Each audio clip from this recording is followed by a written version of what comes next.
Hey everyone, per your requests, I'm starting Soul Land 5, The Rebirth of Tang San.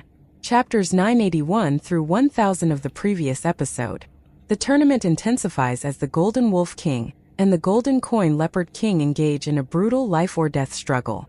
The match ends in a Pyrrhic victory for the Leopard, whose sheer determination and hidden tactics allow him to overcome the Wolf's overwhelming defensive artifacts.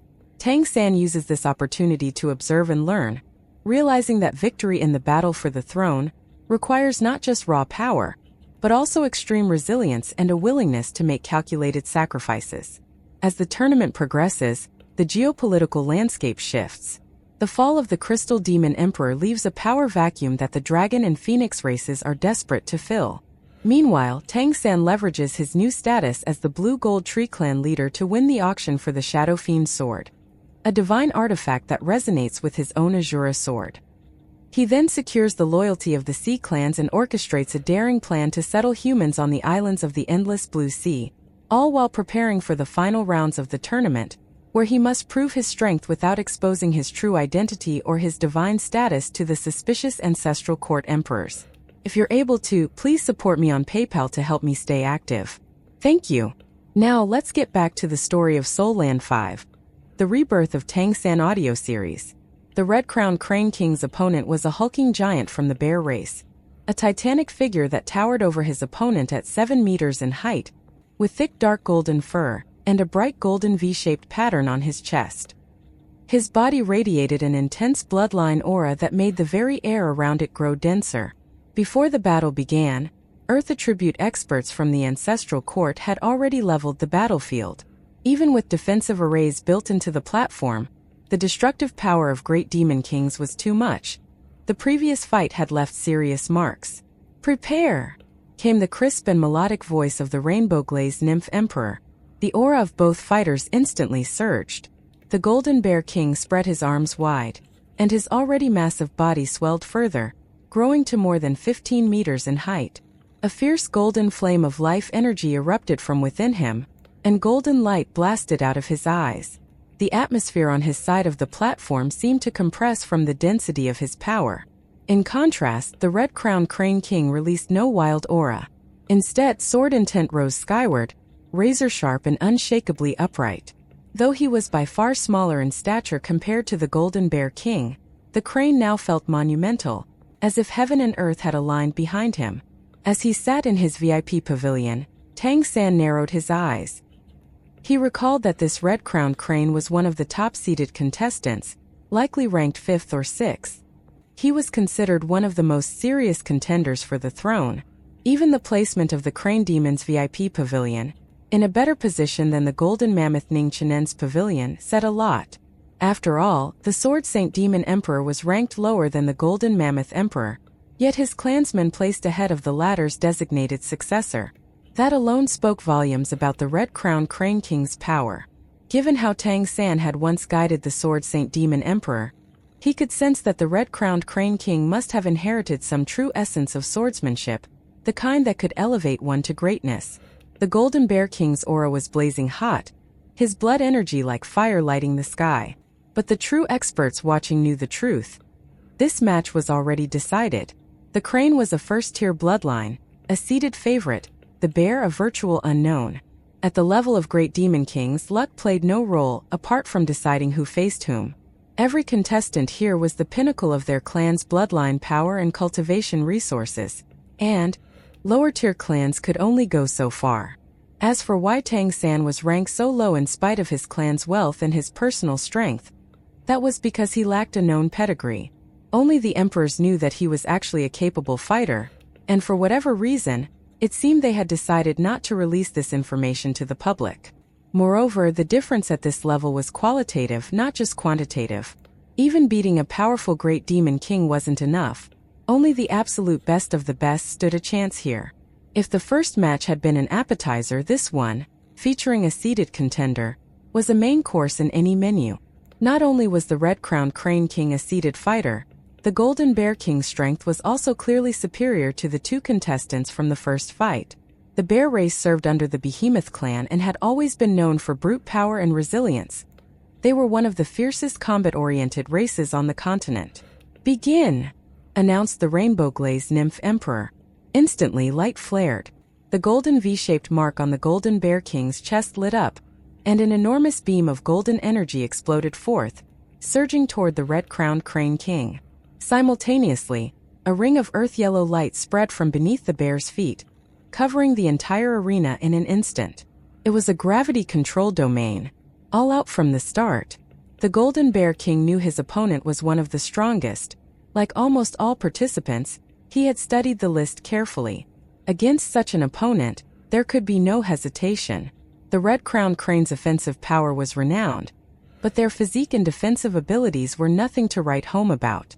If he was to win, it would have to be in the opening strike. Yet the red-crowned crane stood calm. He made no motion to defend himself. All he did was draw his sword and swing it once. The blade had been sheathed on his back, between his wings. As it was drawn, the entire arena lit up for a brief moment. For a single instant the world turned black and white. The hearts of everyone watching skipped a beat.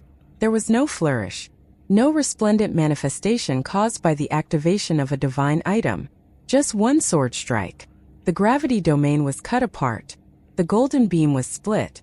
Heaven and earth were divided with a single stroke of the sword. An earth-rending slash. The Golden Bear King stood still.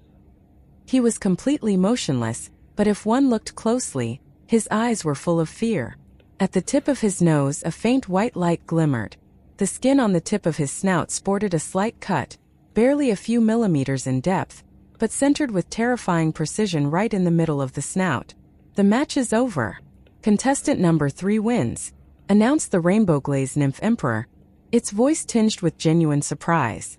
For a battle between top-tier great demon kings to end in an instant was something no one had expected. Only now was the public witnessing the strength of a real contender for an emperor's throne. Nodding to himself, Tang San opened the contestant rankings again. His version wasn't the official ancestral court list, but a private compilation the Grand Elder of the Blue Gold Tree Clan had put together for him. A power ranking based on intelligence purchased from all over. Indeed, just as he had judged, this red-crowned crane was ranked 5th. His technique was known as the World-Sundering Sword. Out of all contestants, nymphs and demons together, he was 5th. And with just one move of his sword, he had justified that rank. One sword to split the heavens and earth. This was the essence of swordsmanship. What surprised Tang San most was that the sword intent of the red-crowned crane king differed from that of the sword Saint Demon Emperor. This meant that the crane demon had forged his own path.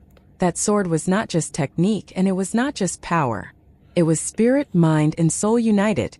And the only reason it had not ended the Golden Bear King's life on the spot was that the swordsman had held back.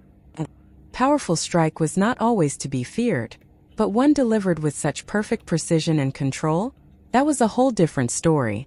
The red-crowned crane king nodded politely to his opponent, and his sword was nowhere to be seen. No one had even noticed when it returned to its scabbard. The Golden Bear King was no longer frozen stiff, but he was now trembling. For a moment he had truly felt the cold touch of death. He felt that if he had taken just half a step forward, the small cut on his nose would have reached the back of his head. He bowed deeply, clasping his fist, not just out of respect or courtesy but out of reverence. Had his opponent not shown mercy, he would have been deader than the platform he stood on. Even the rainbow-glazed nymph emperor might not have been able to save him. In the waiting area, many contestants were gasping for breath. That sword! Who could possibly block it? That's right. Its power might already rival that of an emperor's casual strike. And that's with him being merciful and restraining his power. So strong. This one is terrifying. Normally, to defeat him, the first thing you must do is withstand his sword. Only after blocking his full-force strike is there a chance to win. I have to say, this red-crowned crane king's obsession with the sword might even surpass that of the sword Saint Demon Emperor himself.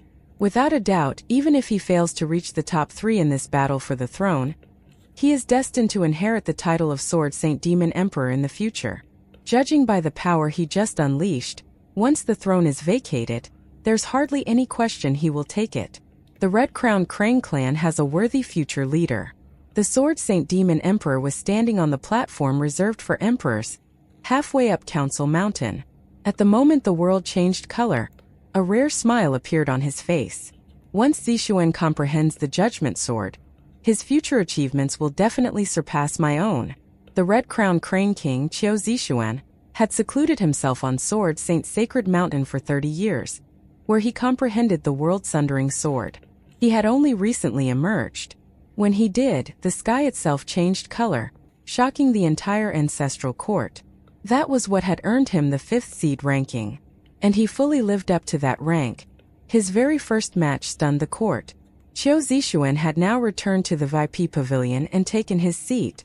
Though he only ranked 5th, even those seated above him now looked grim. Because in the second round, the draw wouldn't protect the seeds from facing each other. Could they withstand the world-sundering sword of the Red Crown Crane King? If they could, they might win. If not, they'd die. Could they take that chance? It was a headache. Nearly all the contestants, even the most powerful ones, now felt troubled. Just then, a divine consciousness transmission reached Tang San's ears. Clan leader Jean, will you sell me the substitute lotus seed? I'll pay double. The voice was, unmistakably, Ning Chenen's. Tang San was momentarily stunned, but then he understood. Ning Chenen wanted to use the substitute lotus seed to deal with the world-sundering sword. Tang San gave a wry smile. Brother Ning, do you really think the substitute lotus seed can let you live after being hit by that strike? You'd better think about how to defend against it more directly. That sword has already begun to incorporate the fundamental laws of nature. If he strikes with full killing intent, I doubt even the Nirvana rebirth of the immortal flame phoenixes could allow them to survive that thing. The problem is that it directly severs divine consciousness.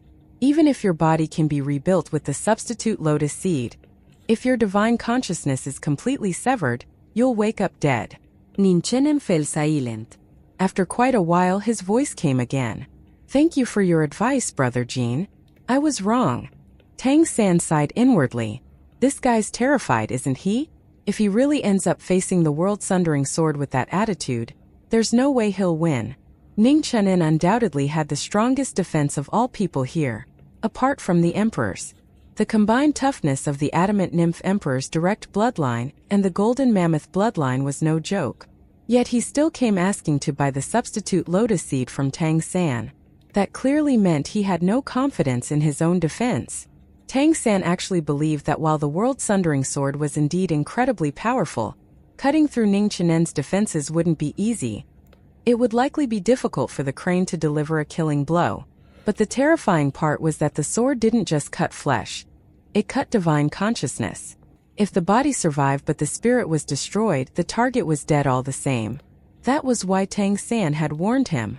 In another VIP pavilion, Mei Gongzi's expression was equally grave. That world-sundering sword had triggered a deep sense of danger within her.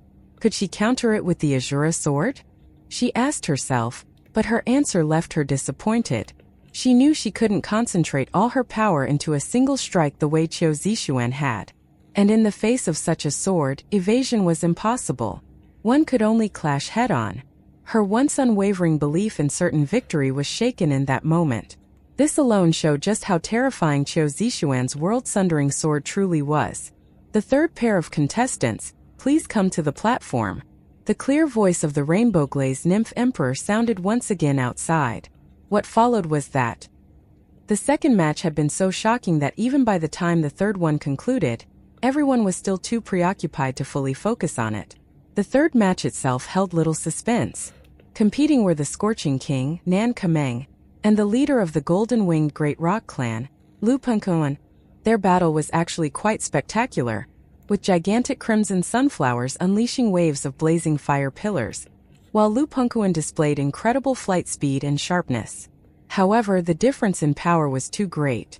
Scorching King Nan Kameng had grown even stronger since Tang San encountered him back at the Fire Dawn clan. Under the boost of his domain, the nearly endless sunfire beams blanketed the entire arena. Though Lu Punkuan was as fast as anyone could physically be, he couldn't get past the overlapping flames. In less than 15 minutes, he conceded. Flying was allowed in battle, but not beyond the height of Council Mountain. Yet the Scorching King's flames reached even above those heights, making escape impossible even for a golden rock. Among the 10 seated contestants, The Blue Gold Tree Clan's Grand Elder had ranked the Scorching King 10th based on various intel and battle records. Naturally, he had been selected as an official seed from the beginning. All these rankings were carefully determined by the Grand Elder, using all the information that was publicly known about the contestants. Whether any of them had hidden their true strength, and how much of it they had hidden, was another matter entirely. In the following matches, no more seeded players appeared, but the battles remained fierce. Contestants used every trick available. The brutal clashes left the arena so heavily damaged that after each bout, it needed full repairs. When the destruction was particularly severe, the Earth Attribute Golden Mammoth Demon Emperor had to personally intervene to restore the arena in time for the next match. Mutual destruction became common. Besides the first fight between the Golden Wolf and Golden Leopard Kings, where even the winner was eliminated due to injuries, 2 more matches ended the same way. With evenly matched opponents, the battles pushed both sides to their limits. The losers were near death, while the winners were severely injured, unable to recover in just one day. Unless, of course, they had a blue-gold fruit of the Great Demon King level, the very reason Tang San had sold them for such astronomical prices. They could be absolute game-changers.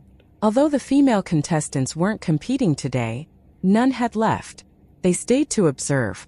They would only face the male contestants when the final 6 remained, but even so, they needed to gauge the strength of the male competitors. At last, it was time for the battle between numbers 33 and 34. In the resting room, the Blue Gold Tree Elders had grown visibly tense. After witnessing so many brutal matches, they now felt extremely anxious. The Grand Elder opened his mouth as if to speak, but in the end said nothing. Jean Miaosen, on the other hand, couldn't hold back. Big brother, if it's impossible, just concede. There's no shame in the Blue Gold Tree Clan admitting defeat. Tang San looked at her helplessly and said, "So all I said after the first match was for nothing?" Jean Miaosen chuckled sheepishly. "Not at all. It's just that strength isn't built in a day. Our Blue Gold Tree Clan isn't going to become powerful overnight. Let's be realistic. Safety first. You're the pillar of our clan.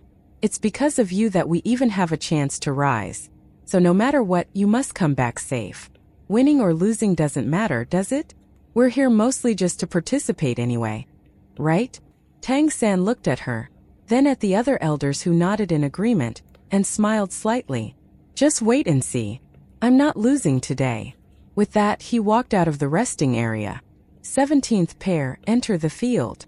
The battle platform had just been repaired, barely returned to a level surface. Because no one knew who their opponent would be before the draw, both contestants and spectators were left guessing until the players entered the field. But when Tang San emerged from the waiting area, his distinctive features became visible to all, and a chorus of exclamations rang out. "Aya, stop right there. Who is the lucky bastard who drew the spoiled rich kid? Seriously, what incredible luck. Drawing the blue gold tree is like drawing a free pass. Haha, I'm going to collect my winnings later." I'm guessing the Blue Gold Tree Clan's leader placed a bet on himself to keep the odds from being too ridiculous. "I only bet 200 Naturi coins. Payout is low, but hey, 2 coins in a day isn't bad. I'll bet on someone else next." Yes, if Tang San lost in the first round, all the bets on him winning the championship would immediately be void. That was why so many people had still placed bets on him. Even though the odds were low, the payout would come fast. The Blue Gold Tree Clan leader winning? What a joke. Thankfully, there were no bets on single matches, only on making it into the top 3 or becoming champion.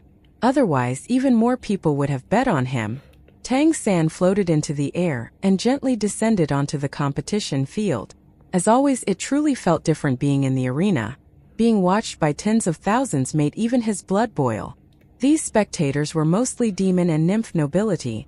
Nearly all of them were powerful. The sheer aura naturally produced by their bloodline power created a massive, oppressive presence, but this was exactly the kind of environment where Tang San thrived. Tang San's opponent had also stepped forward. Number 34.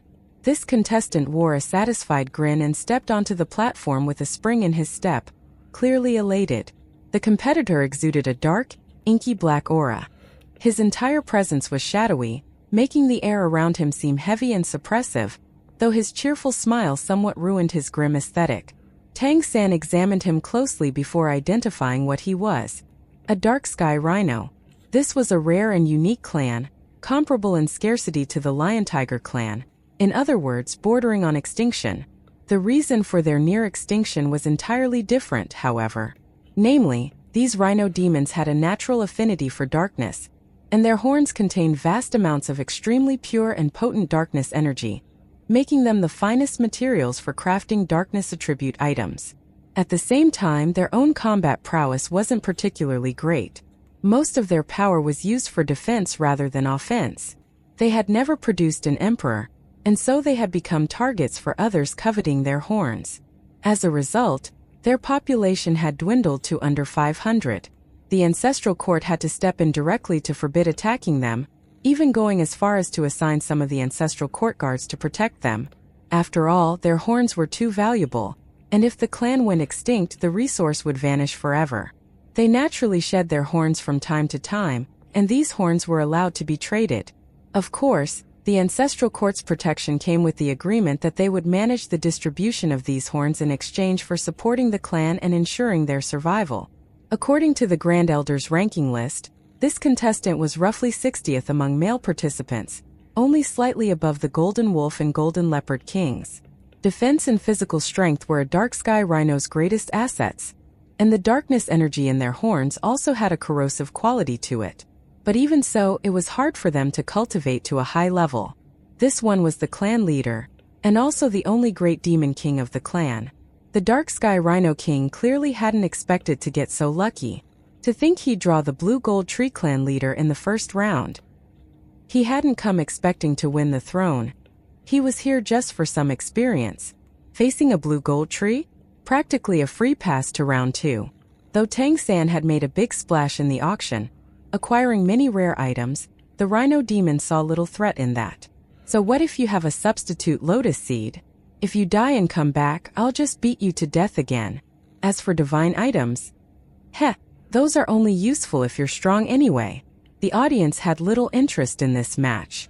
Many took the opportunity to leave for a bathroom break, saving their energy for the more exciting matches to come. To them, this was a fight between weaklings, and the outcome was already clear. The Rainbow Glaze Nymph Emperor was still officiating the match. As long as no contestant from his own clan entered, he could continue in that role. Once both contestants took the field, the air on one side immediately darkened. The Dark Sky Rhino King was unleashing his darkness energy, snorting thunderously as he powered up. He intended to crush Tang San, utterly dominating him to establish his strength. He was even imagining how good it would be if he got lucky in the next round too. Drawing an opponent still injured from their previous match would be ideal. Tang San had no idea what his opponent was thinking, and neither did he care. He did not produce any overwhelming aura either. Instead, he waved to the audience, then flipped his hand and summoned an object. As he looked at what was in his palm, Tang San felt a tinge of reluctance. But to maintain his Blue Gold Tree persona and stick to his plan, he had to grit his teeth and go through with it. A rich life aura radiated from Tang San as brilliant blue gold light burst forth. Behind him, the phantom of a giant tree slowly appeared. This blue golden tree was over 30 meters tall. Its thick trunk emitted golden light, and its golden branches with blue leaves unfurled majestically. A tremendously powerful aura of life instantly filled his side of the arena. Even the Rainbow Glaze Nymph Emperor, who was responsible for maintaining the barrier between the fighters, couldn't help but nod slightly. When it came to life force, none could rival the Blue Gold Tree clan. The blue gold light surrounding Tang San rose in waves. Compared to his opponent, his appearance was undoubtedly far more impressive and visually dazzling. The barrier didn't block life energy, it wasn't meant for that. So even the spectators could feel its freshness and warmth. An indescribable sense of comfort spread through their entire bodies. Life energy from all around the ancestral court began converging toward Tang San. The mountains surrounding the court were covered in plant life, and now the life force of those plants, along with the ancestral court's own massive vitality, surged toward Tang San like rivers returning to the sea. His aura grew stronger by the moment, and his appearance took on a holy quality. "Are you ready?" the Rainbow Glaze Nymph Emperor asked, looking in Tang San's direction. Tang San replied, Your Majesty, please wait a moment. I'll be ready soon. This was the first time since the tournament began that someone had asked to delay the start.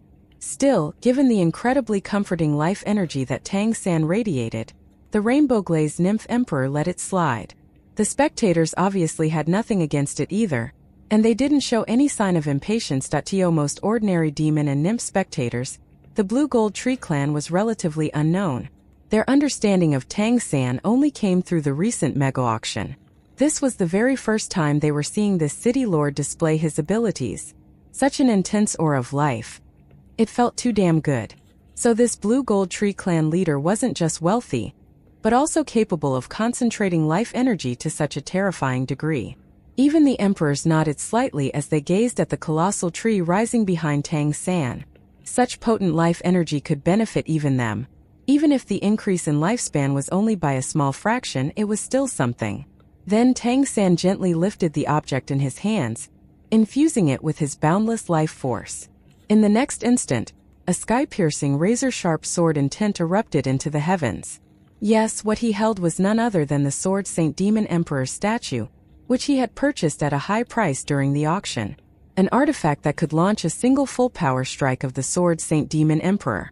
As that sword intent surged skyward, the Dark Sky Rhino King couldn't help but curse aloud. He had completely forgotten that this Blue Gold Tree clan leader had bought that statue. And now he was using it just like that? In the very first match. But on second thought it made sense. If he didn't use it now, he'd probably lose anyway. After all, this guy wasn't expected to make it through the first round to begin with. Then he saw Tang San give him a big grin and say, "Brother Rhino, wanna surrender? I really can't control the power of the Sword Saint Demon Emperor. If this strike ends up killing you, you can't blame me. I suggest you give up now. Just look at that sword light." The statue now radiated a sword beam over 100 meters tall.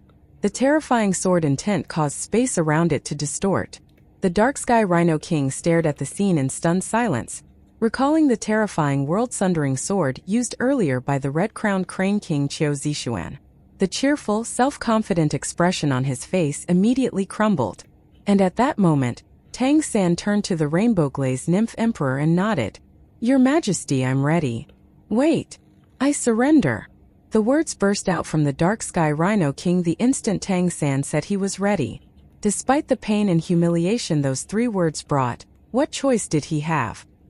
He firmly believed that he could crush the Blue Gold Tree clan leader in a single blow under normal circumstances, but he wasn't at all confident he could survive a strike from the Sword Saint Demon Emperor, especially not when his opponent outright admitted he couldn't control it. If he really died under that sword, wouldn't that be the biggest joke of the year? The 100-meter-tall sword light flickered. At the moment Tang San declared his readiness, the rainbow-glazed nymph emperor had already withdrawn its aura in order to allow the match to begin, which also meant the sword intent was no longer restrained. The rhino demon felt that he'd never been as close to death as he was right now. Pain appeared on Tang San's face as his powerful life force continued pouring into the statue. Only at massive energy cost was he able to restrain the sword light from descending. Carefully, he retracted the sword intent and sealed it back into the statue. "You could have said so earlier. I wouldn't have had to go through all that trouble." After laboriously sealing the sword back into the statue and storing it in his spatial ring with the utmost care, Tang San muttered his complaint at his opponent before flying off the field.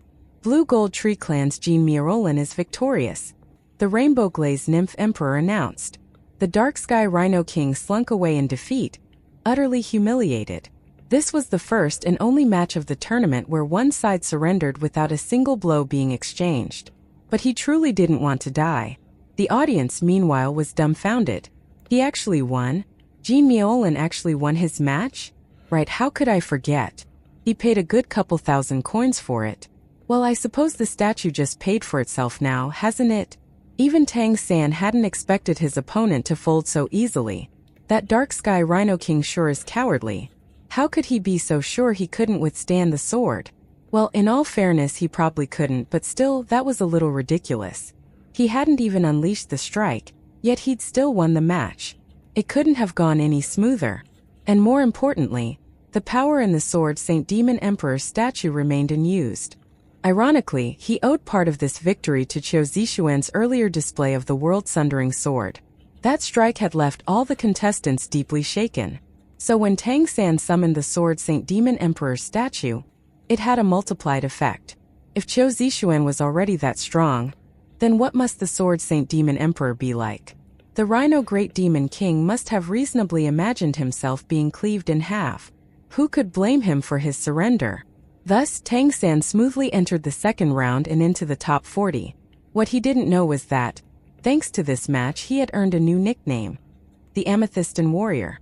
This would have sounded rather fancy, had it not referred to the sheer amount he had spent to win this match. Yes, he had won purely with money. A statue purchased for thousands of amethystan coins had secured him a win. Simple as that. Many powerhouses who had attended the auction were now bitterly regretting their choices. If only they'd known how powerful the Sword Saint Demon Emperor's disciple was, they would have bought that statue no matter how expensive it was. It was practically a guaranteed win in the battle for the throne.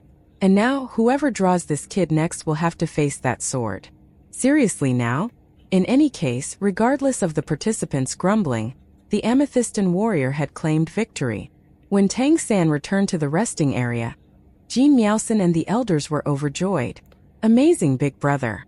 You actually won a match. I completely forgot you had the Sword Saint Demon Emperor's statue. Can you still use it in the next round? Jin Miaosan asked eagerly. Sensing their hopeful gazes, Tang San smiled and nodded. That guy gave up before I could use it. I had to force the sword intent back in, but that's fine, it's still good to go. Hopefully, next round I get another one who can't take the heat. That's fantastic. Ha ha ha. Big brother, just imagine if you actually make it to the top 8. People are going to be totally shocked. Tang San shook his head, chuckled and replied calmly, let's take it slow. No need to rush. To reach the top 8, he would need at least 3 wins. As for how that would work, remained to be seen. Still, although he had won this match, it didn't stir up too much commotion. After all, it was a victory by external means. Unimpressive, but at the same time perfectly legitimate. He had money, and that was part of the preparation for the battle for the throne. The auction items were being put to use. Who could argue with that? Most importantly, a Blue Gold Tree Clan leader making it to round 2 wasn't going to upset the overall balance. In the end, the real contest lay with the seed players. The tournament continued. Powerhouses stepped forward one after another. Each match was fiercely contested, bloody and brutal. Few matches were one-sided enough to end quickly. Qiu Zixuan's one-strike win remained an exception. Tang San's match was an even rarer case. The Dark Sky Rhino was not among the very strong to begin with, and also lacked the will to fight. Tang San kept observing the opponents quietly. He had to admit, the Ancestral Court's seed selections were very accurate. All 10 male-seeded contestants won their matches with no surprises or upsets. But aside from those 10, Tang San also noted a few extremely strong contenders. Among them, dragons stood out. Out of all 87 participants, 7 were dragons, meaning there were 7 Great Demon King dragons in the tournament. All 7 passed the first round and none had faced each other yet. That was the advantage of a powerful race's heritage. The sky-splitting city Lord Jinonghua and Lan Maqian also advanced smoothly.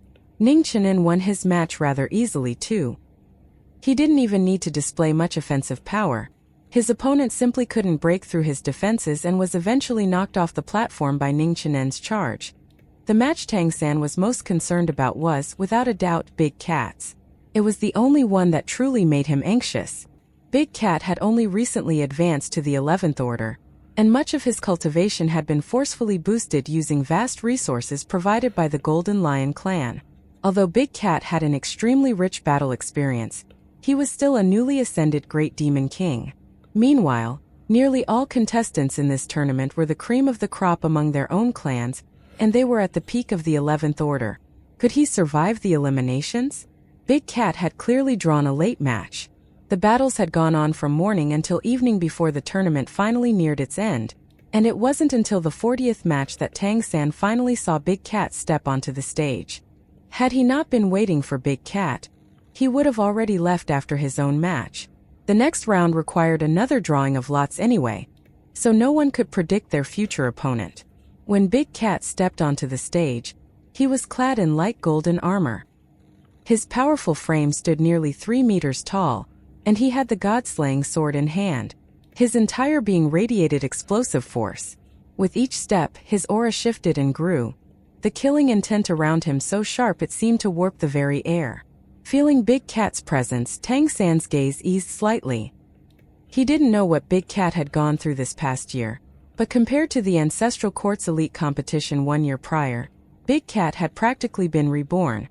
In fact, his growth was nearly on par with Mei Gongzi's.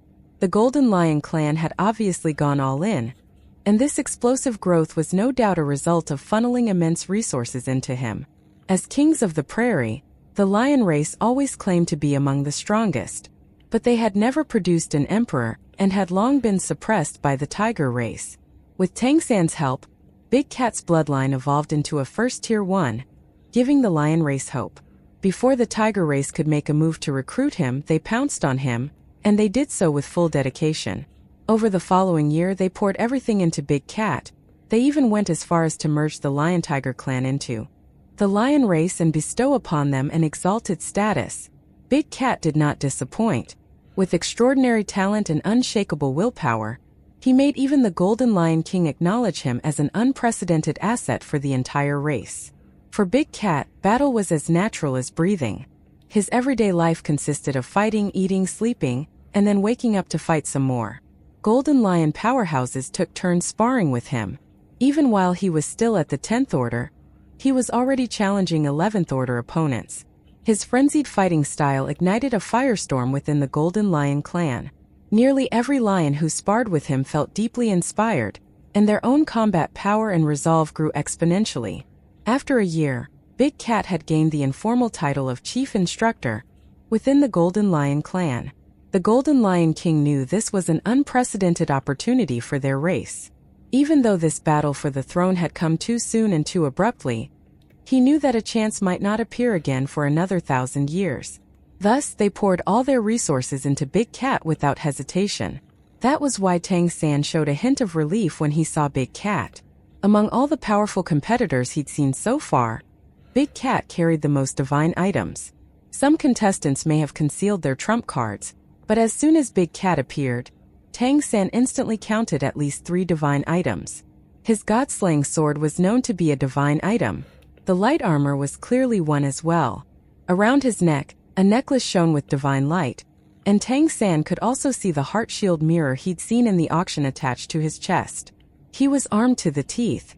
And Big Cat's opponent? Coincidentally, it turned out to be a powerhouse from the Golden Tiger lineage. This Golden Tiger Great Demon King had a long, ferocious scar stretching from forehead to chin, his entire body exuding a dangerous aura. His fur shimmered with an unusual hue, hinting at a mutation in his bloodline. He was just as brawny as Big Cat and held a long saber in his right hand. Though also clad in armor, his gear was visibly inferior. Yet the dead silence in his eyes sent chills down one's spine. Where Big Cat radiated raw ferocity, this Golden Tiger's aura was cold and oppressive. His saber dragged along the ground as he stared at Big Cat with his dead eyes as if he was looking at a corpse. At this point, the referee job had rotated back to the Sword Saint Demon Emperor, who let his gaze sweep over the 2 combatants. He lingered on Big Cat a few moments longer. After all, Big Cat was a sword user too, and he had once received a Sword Saint token from the Sword Saint Demon Emperor himself. He had even visited the Emperor for guidance after the elite competition. Though by far not enough to influence anything in this match, there was still a connection between them.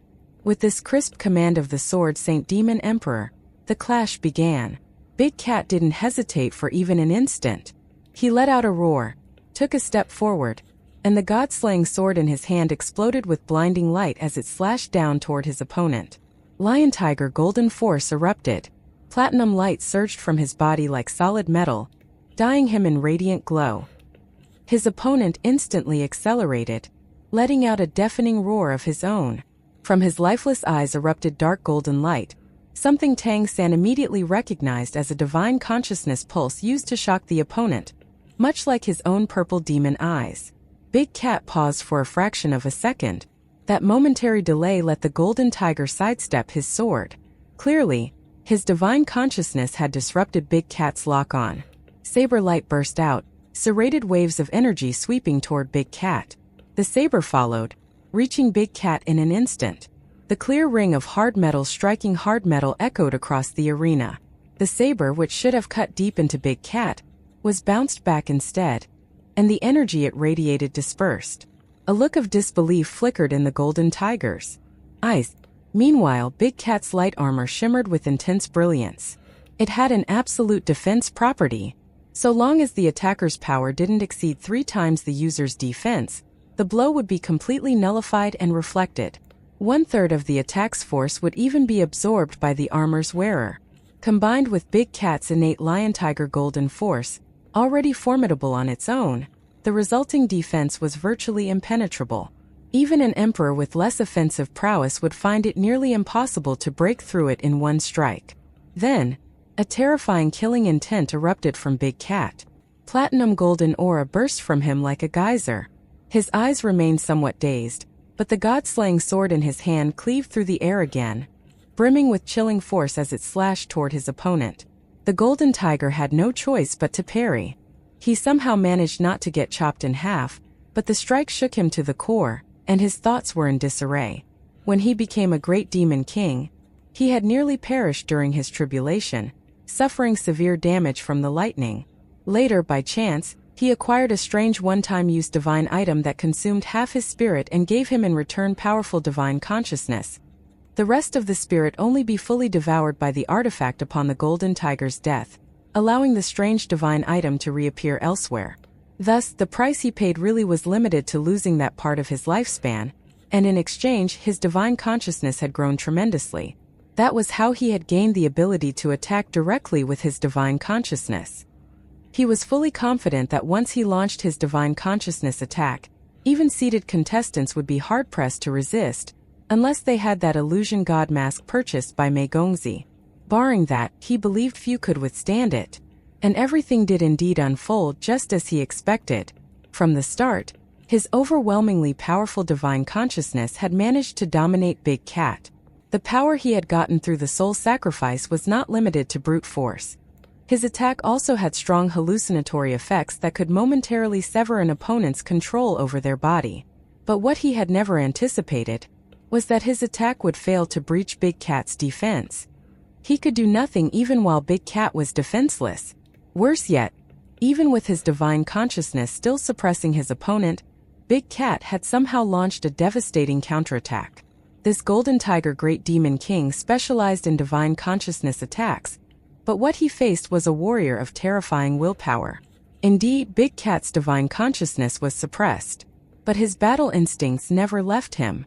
When attacked, his armor's absolute defense triggered automatically, and the god-killing domain also activated in response.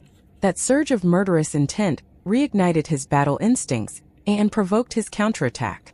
At the same time, the overwhelming bloodlust he felt was forcefully driving out the invasive divine consciousness. Had it been any other opponent with even greater divine consciousness than Big Cat, they might already have fallen victim to the ambush. But Big Cat had spent his youth fighting for his life in the great beast arena of Kali City. How many people here combined would it take to account for the number of life and death battles he'd had? Battle was all he knew. To him, there was no such thing as fight or flight response. In every situation, the response was to fight. His retaliations were brutal and unrelenting. With the god-slaying sword's innate ability to sever divine consciousness, his 3 successive strikes not only tore through his opponent's guard, but also shattered the lingering pressure. Clarity returned to his mind. With his killer instinct reigning supreme, Big Cat's sword rose with crushing momentum. Platinum-hued sword light flowed like rivers and pounded relentlessly against the golden tiger, pushing him back blow by blow. The golden tiger tried to retaliate again using divine consciousness, but it was too late. Under the effects of the god-killing domain, Big Cat's own divine consciousness had sealed itself off, allowing only his raw murderous aura to surface. Eyes blazing with killing intent, he advanced step by step, pressing closer with each terrifying swing. Every slash of his sword bore the weight of a mountain. Moreover, the lion-tiger golden force, being the ability of a first-tier bloodline, completely suppressed the Golden Tiger's mutated golden bloodline in this head-on clash. When Big Cat finally knocked the Golden Tiger's saber flying, a towering sword aura descended between them, interrupting the battle. Victory to the Lion Tiger clan, the Sword Saint Demon Emperor declared, using his sword intent to jolt Big Cat out of his bloodlust-driven trance. The match was over. Big Cat had successfully cleared the first elimination round and moved on to the second. A first-tier bloodline was indeed a first-tier bloodline. He'd also gotten lucky in the draw. He didn't have to face a seeded contestant. The killing intent in Big Cat's eyes gradually faded. He bowed deeply to the Sword Saint Demon Emperor, then turned and left the stage without even glancing at the Golden Tiger Great Demon King, who was now left weakened and shaken.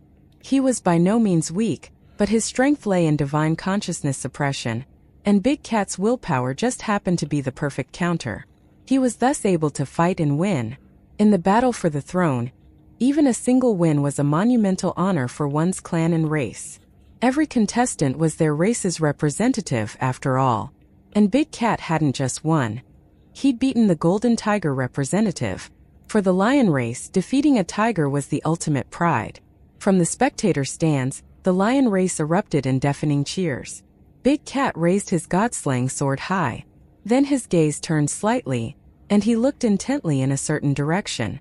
His eyes narrowed, and for a brief instant, a violent storm seemed to stir inside them. Big Cat didn't harbor any illusions of becoming a contender for the throne. That was impossible. Too many top-tier competitors were in this tournament, far better prepared than him in both resources and cultivation. Maybe in 10 years he could stand among them, but not now. This time the tournament had truly come too soon. His goal was never the throne. His aim was to help the Golden Lion clan win their destined battle. The previous generation's Golden Lion clan leader had died at the hands of a certain opponent, and the god-slaying sword in his hand had once belonged to that fallen leader. The Golden Tiger Great Demon King he had just beaten was not his true target. No, the one he wanted to challenge sat high above inside a VIP room. If he could defeat that individual, he would have fulfilled his promise to the Golden Lion clan. Though in truth, Big Cat harbored deep resentment toward both the lion and tiger races. Without their years of oppression, the Lion-Tiger clan would never have teetered on the edge of extinction. If not for Tang San's arrival, the clan might already have vanished. His wife, at the very least, would have most certainly perished. But over the past year, he couldn't deny the sincerity of the Golden Lion clan. They had poured every resource into him without reservation. Even the Golden Lion King personally served as his sparring partner day after day.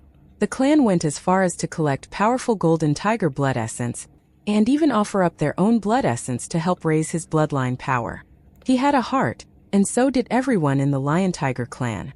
They all felt the Golden Lion clan's sincerity deeply. These lions were most certainly not just putting on a show. And the results were visible. A major clan going all in had allowed Big Cat to become a Great Demon King in such a short time, and a first-tier bloodline Great Demon King at that. He had truly elevated the Lion-Tiger clan's status. He was someone who knew gratitude. No matter what, he would fulfill his promise to the Golden Lion clan, and today's match was nothing but an early payment. Now he waited for the day when he could face that person. And that wouldn't be a match for a marriage partner or an emperor's position. It would be a fight to the death. Back in the resting area, seeing Big Cat secure victory, a knowing smile appeared on Tang San's face. There was no need to watch the rest. The matches were nearly done anyway. While the other spectators remained, he quietly led the Blue Gold Tree elders out and headed back to the White Tiger Hotel. As night fell, the first round of the male group in the battle for the throne came to a close after more than 40 matches. In the end, only 38 contestants advanced to the second round. A few matches had ended in mutual defeat, resulting in double eliminations, testament to the brutality of the competition. Some were even predicting that only 2 more rounds would be needed to determine the top 8, with no need for a third. After all, from here on out, the clashes would only grow more intense. Back at the White Tiger Hotel, Tang San returned to his room.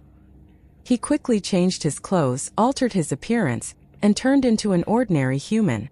Then, he silently teleported away. At this moment, all the emperors had their minds occupied with the battle for the throne.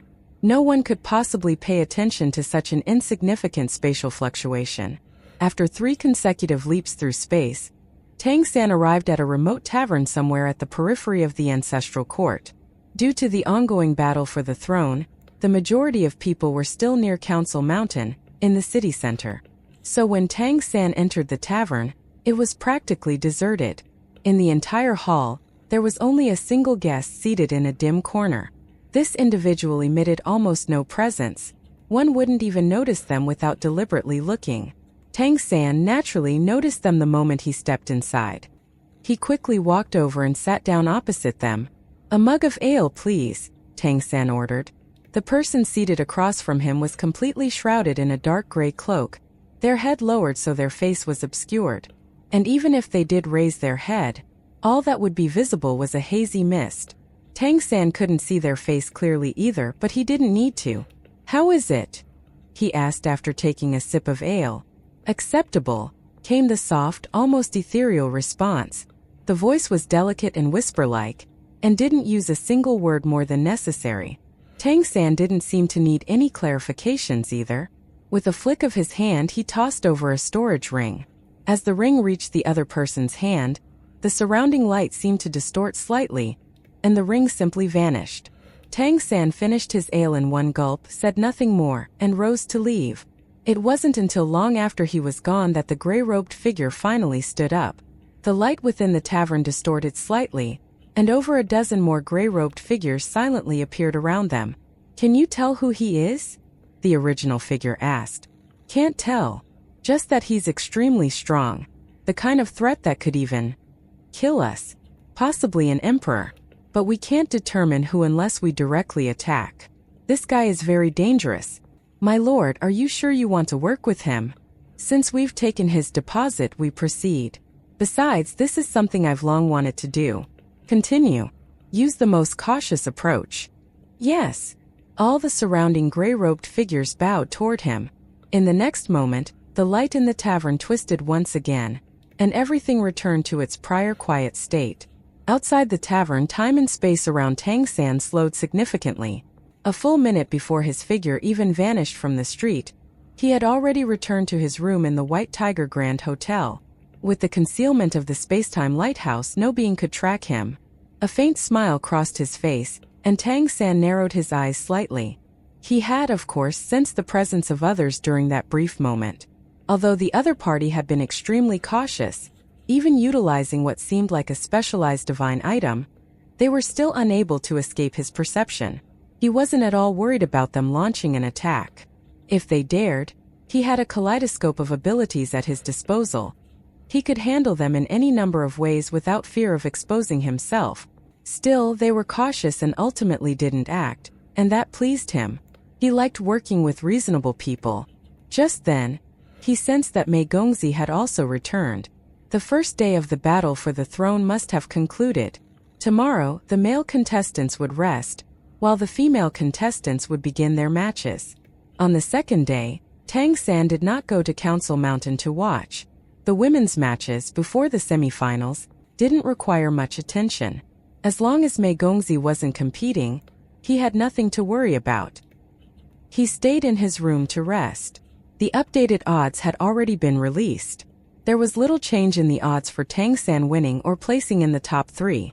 Other contestants had adjustments depending on their first-round performance. The greatest shift was with the one called World Sundering Sword. His odds had significantly improved, rising to 3rd place. All in all, first-round results were relatively normal with no upsets. At this level of competition, upsets were hard to come by. It was all about raw power.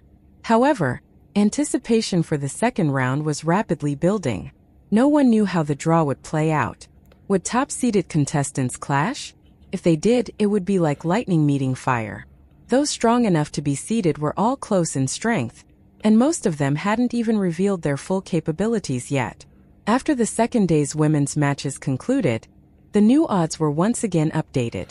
Much like with the male contestants, based on the principle of avoiding seeded clashes in the first round, no major surprises occurred. Compared to the men's matches, the women's side was somewhat restrained, and there were no instances of double elimination. At least one contestant always advanced. And so the third day of the tournament arrived as scheduled. Upon entering the arena once more, it was clear the space had undergone further reinforcement and upgrades. The aura from the giant pillars of the defensive array was noticeably denser. Accompanied by the elders, Tang San arrived at his assigned pavilion. Just as he reached the door, someone called out to him. Clan leader Jean. Tang San turned his head to see Ning Chenen standing at the entrance to the Golden Mammoth Clan's VIP pavilion, waving at him with a big grin on his face. Brother Ning, good to see you. Tang San smiled in greeting. Ning Chenen laughed. Let's just hope we don't get matched today. That Sword Saint Demon Emperor statue of yours really gave me a fright. I definitely don't want to get chopped in half by that. Tang San made a face of mock distress and said, I don't want to face you either. If I face someone else, I can still rely on the Sword Saint Demon Emperor's power to do something. But you of all people should stop being so whiny. I feel that this strike might not even be enough to give you a close shave. Nin Chen and Said. So many people said you were just blindly bidding during the auction. But now it's clear that you had a sharp eye. When you activated that statue, we finally felt how powerful the Sword Saint Demon Emperor's sword intent truly is. Tang Sen chuckled. Just luck, pure luck. But it was definitely worth it. How would it not be worth it? The Sword Saint Demon Emperor's statue practically guaranteed a win. And as long as he didn't face the strongest seated opponents, it meant a second one as well. After all, the statue hadn't actually been used. Ning Chenen could barely hold back his envy. No need to risk life and limb. Just use that Emperor-level consumable and cruise through 2 elimination rounds. If he had bought it for a few thousand amethystin coins and saved it for a critical match, wouldn't that have dramatically improved his chances? Clan leader Jean, how about we make a deal? I'll buy that statue from you for 10,000. How's that sound? Ning Chenen tested the waters. You probably won't make it much further anyway. Rather than waste such a valuable item, why not sell it to me? That's nearly 3 times the original price. Tang San shrugged. Brother Ning, do I look like I'm short on money? Ning Chenen nearly choked. Nos cheat. You threw around money like birdseed during the auction. But do you really need to say it so bluntly? Tang San grinned and said, with your strength, Brother Ning, you don't need to worry about advancing. As for me, I just hope to last a little longer before getting eliminated. After all, I represent Skytree City. I can't let our city lose face too badly. Ning Chenen just barely managed not to retort. Isn't losing face kinda your clan's special ability? Just then, Tang San sensed a familiar aura and instinctively turned his head. He saw Mei Gongzi approaching the rest area, accompanied by elders of the Peacock Demon clan and her mother. As always, she was dressed in her stunning silver gown. Tang San's expression made his interest clear as daylight. Ning Chenen couldn't help but chuckle softly. It seems you really did come here for a matchmaking tournament. I think you're more interested in City Lord Mei than in becoming an emperor. Tang San replied without the slightest attempt to hide his feelings. Of course. With City Lord Mei's heavenly beauty, who wouldn't be? Well, I suppose you're already married to the love of your life. Anyway, if you can get her to marry me, I'll give you the statue for free. Nin Chenen laughed heartily. If only I could afford being so generous. She is a city lord too, you know? Whatever she does is up to her. And it's also up to you if you want to chase her. But you do have quite a few rivals, I have to say. I heard that Jinongwa once personally proposed marriage and got turned down. You'll need to work harder. After all, City Lord Mei definitely wants to become an emperor. There aren't many main cities without one. Feeling the veiled jab, Tang San simply waved his hand and said, Right, isn't that a great coincidence? Alright, let me rest up and prepare for the match. As Tang San stepped into his pavilion, Ning Chenen chuckled, having gotten his revenge in the verbal spar, and returned to his own. The moment Tang San sat down, Jean Miaosen muttered angrily, What's wrong with that guy? So shameless, trying to buy our treasure. Where were they before, huh? Big brother, if you face him, just chop him in half. Do you think we can buy more statues from the Sword Saint Demon Emperor? If we had a few more, maybe you could really make a miracle happen. Tang San sighed. You think emperors have nothing better to do than carve stone all day? I'm already lucky to have one. Don't waste time thinking about it. Just do your best. However far we get is however far we get. Meanwhile, Mei Gongzi had also entered her own pavilion, holding a list of the contestants who had passed the first round. Before the tournament began, Tang San had told her during their last private meeting not to try contacting him during the competition. Only when they reached the final round could they talk. With so many emperors watching, and especially with the presence of the celestial fox demon emperor, even a small slip could cause massive trouble. Mei Gongzi understood and agreed. But after the first round, as she carefully observed all the advancing contestants and their abilities, she was shocked to find no trace of Tang San. She knew both his abilities and his habits rather well, but even she couldn't identify which contestant was him. That shocked her and made her anxious. Could he have been eliminated? No, impossible. He had to still be here. She had faith in her beloved. But who was her beloved? Fewer than 40 contestants remained. Which one was Tang San? With no matches of her own for now, she spent her time studying the list. She paid little attention to the female contestants. Her focus was entirely on the male side. Yet no matter how she filtered or eliminated names, she found no one resembling Tang San. It was truly baffling. Su Qi noticed her anxiety and reminded her. If she could sense something, wouldn't the emperors notice too? The fact she couldn't find Tang San only proved he was hiding well. But Mei Gongzi wasn't convinced. She resolved to study carefully today, determined to find out which one was him. She looked at the list again, eyes resolute as she glanced out at the arena. Today, she was confident she could identify her lover.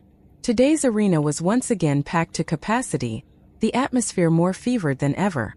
Compared to the women's bracket, the men's side clearly drew more attention, especially since today's matches could see seeded contestants clashing. The competition would only grow fiercer from here on, and luck was becoming a bigger factor. The celestial fox demon emperor's voice echoed as all the contestants stepped forward. Prepare for the next round of draws. As in the first round, a glowing orb floated out with a wave of her hand. This time, 38 smaller light spheres hovered inside. Each contestant reached out and grasped one light sphere. Ning Qianen turned to Tang San with a grin.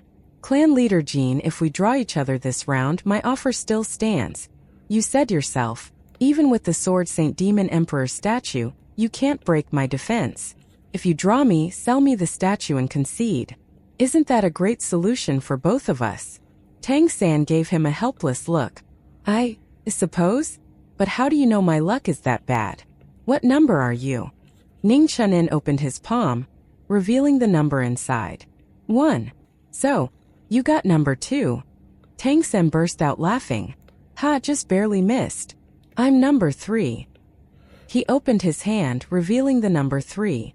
Matchups were just as simple as they'd been the previous round. 1 versus 2, 3 versus 4, and so on. Tang San had just avoided a match with Ning Qianen, and in all fairness, he was genuinely relieved. He really didn't want to face his titanic new friend yet. This was a good outcome. Ning Qianen, on the other hand, looked glum. So close, so close. Tang San grinned. No worries. If I make it through this round, you'll still have a chance to draw me next round.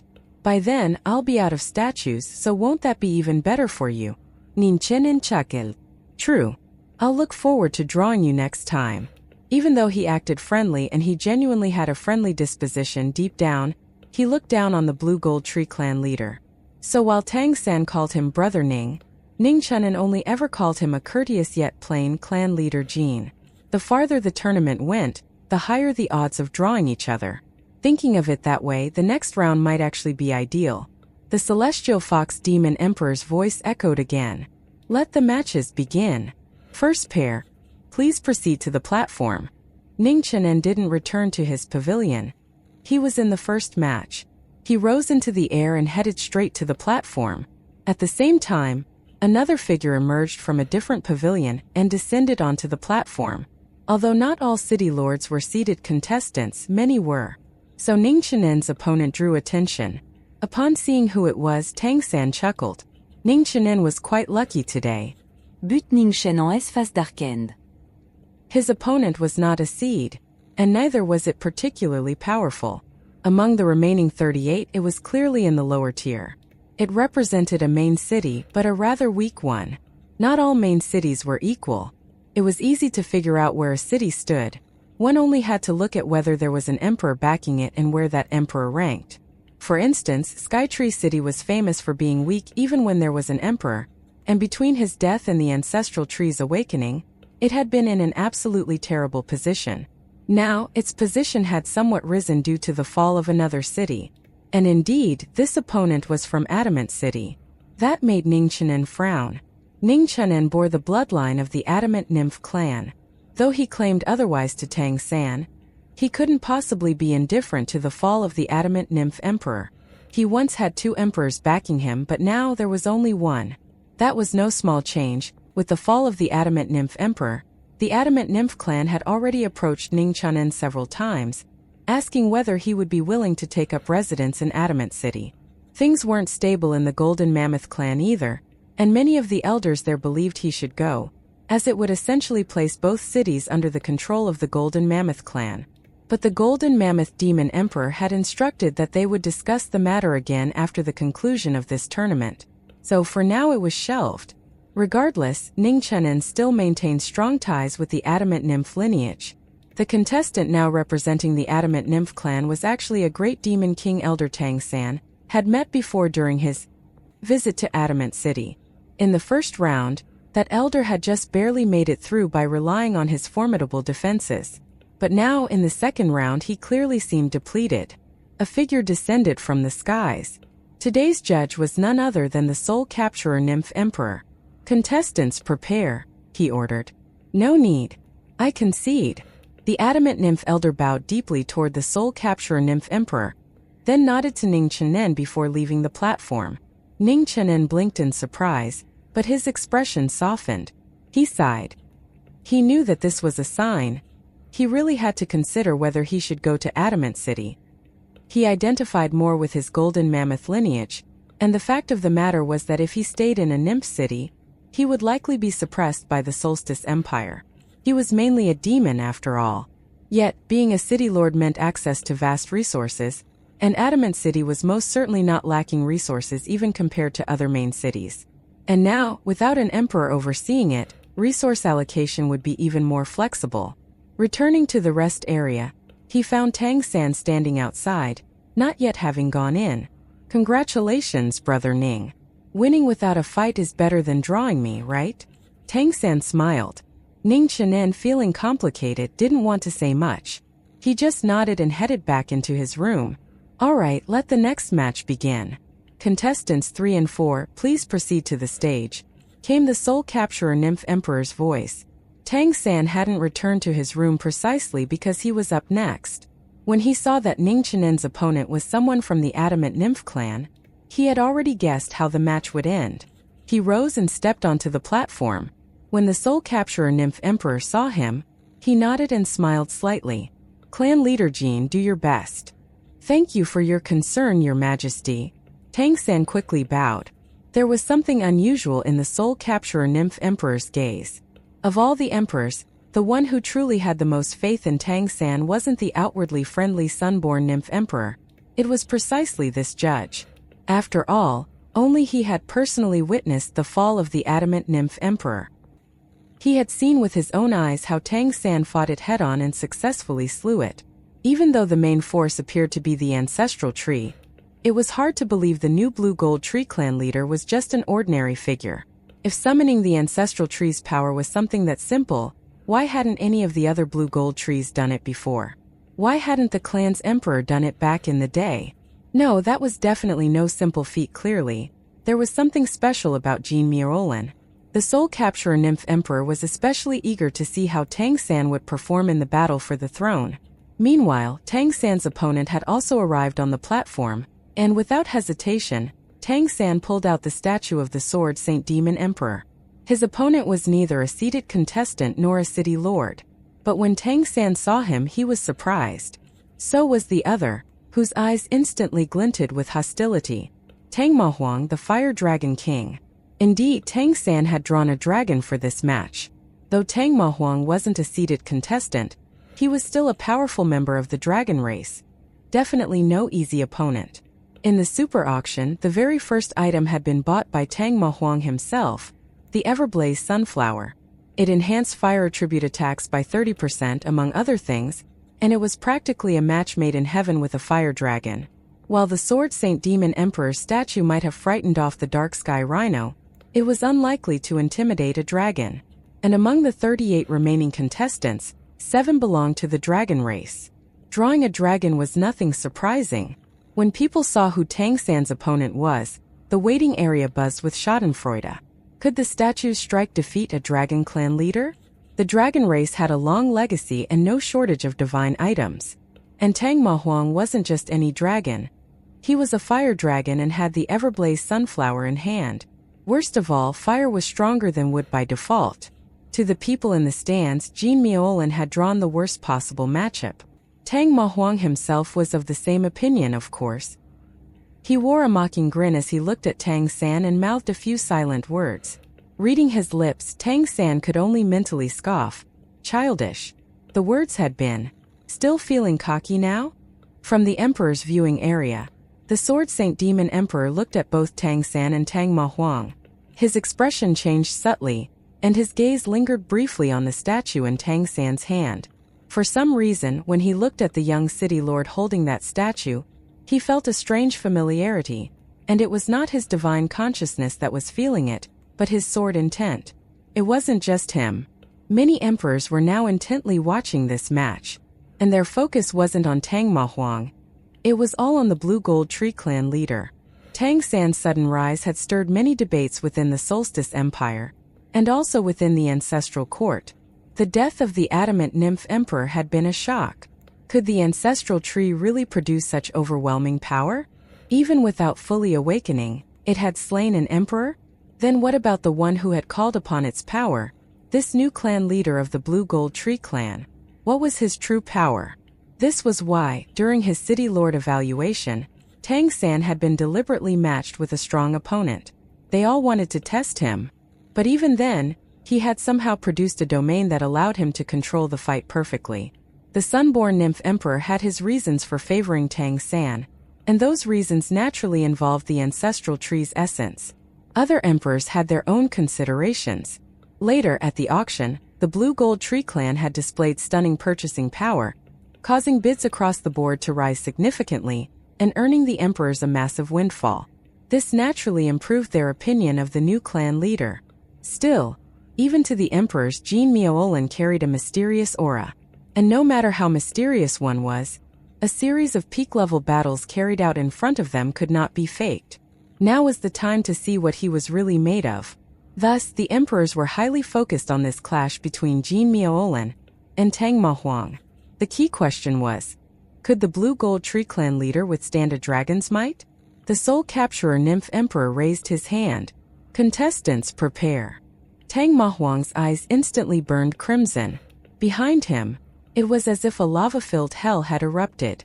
A massive flaming dragon, 100 meters long, roared to life behind him, its radiance blinding.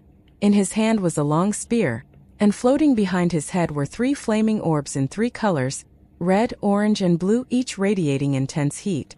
The crimson spear looked as if it was made of molten lava, and around Tang Mahuang's eyes, faint golden flames shimmered and pulsed outward through the air. On the other side, Tang San held the Sword Saint Demon Emperor's statue in his right hand, while behind him, it was as if a whole realm of nature had descended. A massive blue gold tree projection appeared, far larger than in the previous match. Its sheer aura even caused the platform to turn into a grassy field, teeming with various plants. In an instant, it seemed as though he had brought nature itself to the battleground of the battle for the throne. The aura of life was so dense that one would unconsciously let their whole body relax in comfort. Such a rich life energy. The Soul Capturer Nymph Emperor could clearly feel the intense vitality radiating from Tang San's tree projection. This level of life energy far surpassed any natural treasure of any other race on the demon continent. Although the battle hadn't yet begun, both sides had already unleashed domains. Just from appearance alone, the majority of spectators would surely prefer Tang San's life attribute domain. With its verdant greens, tranquil blues, and dense vitality, it was simply pleasing to behold. But everyone could also sense that Tang Mahuang's powerful fire attribute domain naturally countered Tang San's. Fire, after all, was among the most destructive of all elements, and it inherently suppressed wood. Without the sword Saint Demon Emperor statue in hand, most people would have firmly believed Tang San was a goner. The Soul Capturer Nymph Emperor gave Tang San a deep look, then suddenly waved a hand, soaring into the sky and announcing the start of the battle. Tang San instantly raised his right hand, still holding the sword Saint Demon Emperor's statue, as blue-gold light burst from his eyes. On the other side, with the Soul Capturer Nymph Emperor no longer acting as a buffer between them, Tang Mahuang's lava domain exploded almost instantly, sweeping forth to invade Tang San's domain like a tidal wave. Yet Tang Mahuang did not charge forward immediately. The stronger the combatant, the more reverent they were of emperors. They knew best just how terrifying an emperor's power could be. Tang Mahuang was no exception. He had no intention of letting his own body be the first to collide with a blow thrown by the sword Saint Demon Emperor. His long spear swept outward, and behind him, a colossal fire dragon projection roared toward Tang San's domain. Meanwhile, Tang Mahuang rapidly retreated, trying to widen the distance. But to Tang Mahuang's surprise, Tang San made the exact same move. The 8 blue spikes on his back stabbed into the ground, launching him backward like lightning. He instantly retreated deeper into the heart of his domain. The massive blue-gold tree projection burst with intense radiance, its many branches sweeping outward to intercept the invading lava with pure life energy. The power of life was nurturing, not combative. In the moment the two domains collided, the difference was stark. The lava swept through Tang San's life domain like a razor blade through paper, searing everything around it and erupting with spurts of fire energy as it advanced. Tang San had no choice but to stop in front of the blue-gold tree. Any further retreat, and his tree projection would be consumed by flame. At last, the sword Saint Demon Emperor's statue in his hand exploded with radiant light. A titanic beam of sword light burst forth. This sword light, towering like a pillar between heaven and earth, carried an imposing presence. The presence of a ruler bestowing divine punishment. It seemed poised to annihilate everything, and yet it felt different from Qiu Zixuan's world-sundering sword. That sword's aura was nothingness. There was no self and there was no target. Wherever it passed, it would render matter and energy alike inexistent. Meanwhile, this sword radiated the overwhelming dominance of a supreme monarch, crushing all beneath it. Behind Tang San, before the blue-gold tree, a massive figure appeared. It was the projection of the sword Saint Demon Emperor himself. At the same time, in the resting area of the emperors, the sword Saint Demon Emperor began to emit a faint glow. After all, the power invoked originated from him, so it was natural that he'd resonate with it. Yet at that moment a strange light flashed across the sword Saint Demon Emperor's face. A truly rare look of surprise. For one so focused on the sword that his every thought was consumed by it, it was truly rare for something to surprise him. What was happening? Around his true body, a faint blue-golden glow had appeared, brimming with life energy, so soothing and nourishing that even someone of his cultivation felt utterly relaxed and restored. His life essence ever so minutely increased. Below, as the heaven-piercing sword beam began its descent, Fire Dragon King Tang Mahuang acted. He pointed his long spear skyward. The 3 flame orbs behind his head burst with dazzling light. From each of the 3 orbs, a differently colored flame erupted, merging with the giant fire dragon projection. The fire dragon burst into brilliance, absorbing even the surrounding lava into itself. The intense heat caused the very light within the arena to twist, and Tang San's life domain became increasingly unstable, as if on the verge of collapse. However, the sword intent unleashed from the sword Saint Demon Emperor's statue was simply too overwhelming. Such was the might of a peak level being that focused solely on offense, with no thought spared to anything else. The searing heat could not stand against it. As the sword beam descended, it cleanly parted the flames to either side. Thus, while part of Tang San's domain was seared by the flames, the part where he stood, centered on the blue-gold tree, was intact. A trace of panic flashed Tang San's face. He suddenly swung the statue, and the sky-splitting sword beam crashed down upon the giant fire dragon. Around the stage, every defensive array pillar flared with intense brilliance, instantly reinforcing the arena's protections. Though the fire dragon was impressive, in the face of that divine sword light, its power clearly dimmed. Its flames and lava field began to unravel. It had been clawing its way to the sky, Yet now it was immediately forced back to the ground. The fire dragon reared up and belched out dense tricolor fire, but even that was altogether meaningless before the sword. The flames could only part to either side, and the massive sword beam continued downward without pause. Was the Sword Saint Demon Emperor strike truly this powerful? The entire audience held their breath, watching this moment unfold. Everyone knew the Sword Saint Demon Emperor was ranked rather low. Yet even a blow from his statue, a mere remnant of his power with nothing to support it, was terrifying enough to shake the heavens. Neither the spectators nor the competing powerhouses had expected this. All now realized that the Blue Gold Tree clan had absolutely made a worthy purchase with the few thousand amethystine coins spent on this statue. Someone with the title of Fire Dragon King was naturally the leader of the Fire Dragon clan, and as such Tang Mahuang was by no means poorly equipped. Besides the Everblaze Sunflower, which fit him like a glove, the three orbs behind his head were clearly divine artifacts of the highest tier. Some of the more knowledgeable spectators even recognized them. These were the heavenly fire pearls, left behind by the three strongest fire dragon kings in the clan's history. Even among divine items they were extremely powerful. And yet, even with the might of the three heavenly flames, Tang Mahuang's dragon projection still could not withstand the descending sword beam. This stunned everyone.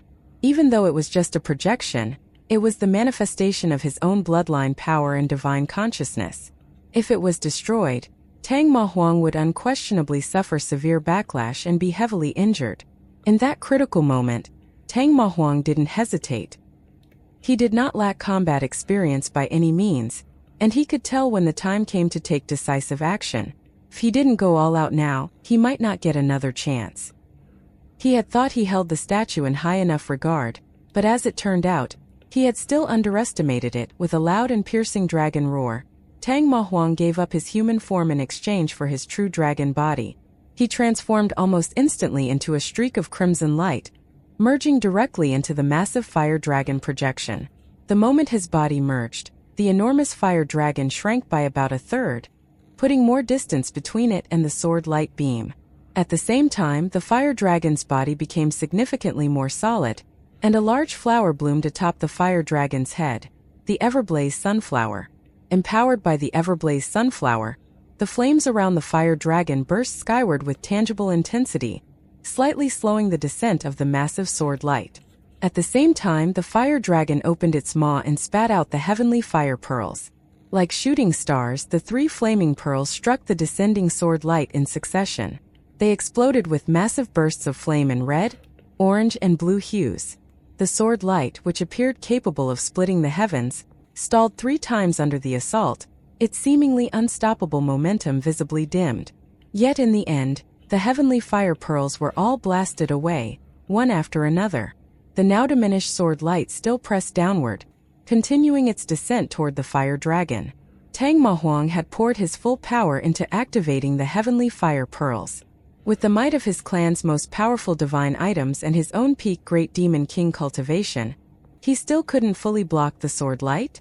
He truly hadn't expected this outcome, but there was no time for hesitation. The terrifying sword intent he felt pressing down on his fire dragon manifestation made the threat of death feel all too real. The Everblaze Sunflower atop the dragon's head, which provided a 30% boost to his fire energy, combusted almost instantly. A radiant golden red glow engulfed the fire dragon and erupted outward. The searing flames merged with Tang Mahuang's own fire energy, forming a massive dragon-shaped pillar of fire that collided head-on with the descending sword light, unleashing a dazzling explosion of light and destructive force. With this, no doubt remained that Tang Mahuang had revealed all his trump cards. He had used the freshly obtained Everblaze Sunflower as a one-time consumable, activating the domain power of the scorching sunflowers and fusing it with his own, generating even greater might. He would never have done such a thing unless forced. The waste was immense. If he had used the Everblaze Sunflower slowly, over a long period of time, he had a real chance of awakening the blazing sun domain, and fusing it with his own lava domain would have taken his cultivation to a higher level. But with the battle for the throne on the line, and more importantly, his very life at stake, Tang Mahuang had no room left for hesitation. The 3 heavenly fire pearls that had been slapped away by the sword light arced back through the air, injecting more fire into the massive dragon-shaped pillar. A deafening blast shook the sky. In an instant, flames erupted in every direction. Only Tang San and the blue gold tree projection behind him remained unscathed, shielded by the sword Saint Demon Emperor's sword light. The rest of his life domain was nowhere to be seen, and the freshly rebuilt platform was in ruins. Terrifying energy surged. The dragon-shaped flame pillar disintegrated almost instantly, and the sword, Saint Demon Emperor's sword intent, also vanished in a flash. A massive fire dragon slammed hard into the already cracked stone platform. One of its horns had snapped off, cracked and shattered scales were scattered everywhere, and a gaping wound over 10 meters long and half a meter deep had opened across its massive shoulder and back. The entire arena fell into silence. So this is the difference between an emperor and a great demon king? It looked like just a one-order difference on paper, but even with the Fire Dragon clan's divine artifacts and using every last shred of his power, a great demon king still couldn't block a single strike from a lower-ranked emperor's remnant power? The gap was unimaginable. The audience was filled with fear. Meanwhile, the remaining contestants in the battle for the throne had respect and eagerness in their eyes. More than ever, they thirsted for one of those positions. To them, this clash only served as further confirmation. To become an emperor was to step into an entirely different realm of existence. A hoarse, agonized, and furious dragon cry echoed. The massive dragon body reverted to humanoid form. Tang Mahuang's left arm hung limp, but his right hand still gripped his spear, and he thrust it toward Tang San. Blocking that strike had cost him far more than expected. The Everblaze Sunflower had been used up before he could even warm up to it, and he had sustained serious internal injuries. The sword energy rampaging inside him wasn't easy to dispel.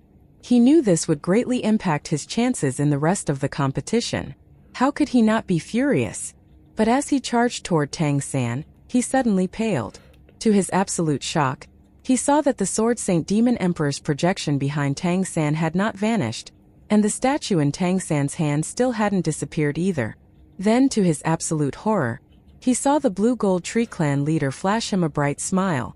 The statue in Tang San's hand suddenly exploded. The sword Saint Demon Emperor's projection behind him soared into the air. Another massive beam of sword light formed, radiating a majestic, world-dominating aura. The overwhelming sword intent erupted skyward, and Tang Mahuang felt his very blood freeze. All thoughts of anger and resentment vanished as he screamed in terror. "I concede!" Having just endured one strike from the sword Saint Demon Emperor, Tang Mahuang was already traumatized. As the sword light surged again, even the remaining sword energy within him began to stir, as if it might start to boil. He had no courage left to resist. In the battle for the throne there were no rules. The referee might intervene in time, but they might also not. Death was real, and as valuable as the emperor's seat was, his life mattered more. There was no way he'd dare try to block another blow. The Soul Capturer Nymph Emperor was about to stop them. But in the next instant, the massive pillar of sword light popped like a balloon, scattering into countless strands of sword light. Tang Mahuang, now standing just meters from Tang San, had almost curled up in fear. His hand still clutched his dragon spear, but he was trembling. Bathed in the scattering sword light, he looked utterly humbled. How can you use the statue twice? Wasn't it supposed to be single use?" Tang Mahuang stared at Tang San in disbelief, face full of frustration. Tang San shrugged and said, "It was single use. The second time was just to scare you. Didn't expect you'd actually concede. Thanks for that, I suppose." Seeing Tang San's grin, Tang Mahuang looked like he had been struck by lightning. "Was a scam? I fell for a scam?" Before tens of thousands of spectators, and under the watchful eyes of over a dozen emperors, he had screamed out his surrender. This was beyond embarrassing. He wanted nothing more than to disappear into a crack in the ground. "I lost. I fucking lost. To this motherfucker of all people." Tang Mahuang's face turned from pale to flushed and back again, and his aura fluctuated wildly. He even seemed about to charge again. But at that moment, the Soul Capturer Nymph Emperor descended between them and calmly declared, "Tang Mahuang has conceded. Victory to the Blue Gold Tree Clan." This statement reinforced the facts. Tang San had won his second match. Tang Mahuang looked like his soul had been drained. He collapsed onto the ground, eyes dazed. He had already given everything, yet he had still lost. And his opponent had used an auctioned item barely a few hundred coins more expensive than his own Everblaze sunflower. He had literally been defeated by money, and he hadn't even made it through round 2. Unable to suppress the sword energy any longer, Tang Mahuang spat out a mouthful of blood and collapsed unconscious. Well, at least it appeared so. Nobody knew whether he had actually passed out or just pretended to because of sheer shame. After respectfully saluting the soul capturer nymph emperor, Tang San took off and returned to his VIP pavilion. Only at this moment did most of the spectators begin to realize what had just happened. The Blue Gold Tree Clan's clan leader had actually defeated the Fire Dragon clan leader, Fire Dragon King Tang Mahuang? And not only that, but he had even won despite Tang Mahuang using his clan's most powerful divine item? It all seemed unbelievable, yet also strangely natural. After all, what Jin Miaolin relied on wasn't his own strength, but the Sword Saint Demon Emperor's sword might, borrowed through the statue. But speaking of that, what was with the second strike? Didn't they say when they sold it that there was only one strike's worth of power? Tang Mahuang had managed with difficulty to withstand the first one, but when faced with the second, he had no choice but to concede in order to save his life, and that was perfectly understandable. But that second sword strike seemed to have dissipated on its own afterward. By the time Tang San returned to his lounge, the Blue Gold Tree elders were already celebrating in a wave of cheers. Jin Miaosan even rushed forward to hug him, only to be stopped mid-leap by Tang San's outstretched hand. Only the watching emperors truly understood what had happened. What Tang San did was actually very simple. He had injected a vast amount of life energy into the Sword Saint statue, which forcibly empowered the sword intent within. But the statue was somewhat connected to the Sword Saint Demon Emperor himself, and even he felt the nourishment of life energy. It was to the point that when the statue was triggered, part of the Emperor's power was fed back into the statue. This resulted in the formation of the second sword beam. Though in truth it was just aura without substance, it was definitely terrifying enough to scare someone. And so Fire Dragon King Tang Mahuang met his tragic fate. To the audience it looked like Jin Miaolin had done almost nothing, and yet he'd somehow won again. And with this win he had advanced into the top 20. If another match later in the day resulted in both participants being injured or eliminated, and if Jin Miaolin won one more time, he might just enter the semi-finals. Everything seemed natural, yet at the same time rather absurd. "Luck, it's all luck," Tang San said with a smile, calming the overexcited elders. Though none of the Blue Gold Tree elders believed Tang San would get all that far in the tournament, the fact that he had already secured 2 consecutive victories in such a pinnacle-level competition was far beyond their expectations. More importantly, Tang San had only used one of the more affordable items they had purchased at the super auction. He had far more up his sleeve. The consecutive wins inevitably led the elders to start entertaining greater ambitions. Meanwhile, the dragon race's side entertained entirely different feelings. After all, this was the first dragon to be eliminated. Suan Yu sat in his lounge with narrowed eyes. Tang Mahuang's loss didn't particularly bother him. Among the dragon contestants, Tang Mahuang was young, so he was on the weaker side and too hot-headed. Suan Yu hadn't expected him to make it to the semi-finals anyway. But losing to Jin Miaolin? That gave Suan Yu an odd feeling. It was as if this Blue Gold Tree Clan fellow was born to counter dragons. He had forced the dragon race to pay a steeper price during the auction, and now he had been the first to eliminate a dragon in the tournament. On the surface he hadn't done much, but was that really the case? While others focused on the shocking sword light produced by the Sword Saint Demon Emperor statue, Suan Yu had paid close attention to Tang San's expression at that moment. He remembered clearly, when Tang San activated the statue, he had worn a faint smile and looked perfectly composed. Aside from some initial fear, which Suan Yu was sure had been faked, everything else had proceeded smoothly. Furthermore, when the sword beam clashed with Tang Mahuang's full-power defense empowered by the Everblaze sunflower, the resulting shockwave was immense. Yet Tang San remained completely unharmed. One might say he had borrowed the statue's power, but controlling such a force with such finesse required a tremendously powerful spirit. This person was definitely not simple. His divine consciousness had to be extremely strong. Only then could he wield the Sword Saint statue so effectively. Even if someone else owned the statue, they might not be able to use it to defeat Tang Mahuang. He's no simpleton. There's a lot more to this Blue Gold Tree clan leader than it shows on the surface. For the first time, Su and Yu began to view Tang San as a threat in the battle for the throne. Back in the lounge, Tang San sat down. The competition continued, and the next match had already begun. But he didn't watch it. He closed his eyes, appearing to rest, but in truth, he was mentally replaying the recent battle. There was nothing new to reflect on in the actual fight against Tang Mahuang. Everything had gone according to plan. What he was analyzing were the shifts in divine consciousness scanning him during that battle. At the time, nearly all the emperors had their attention on him and Tang Mahuang.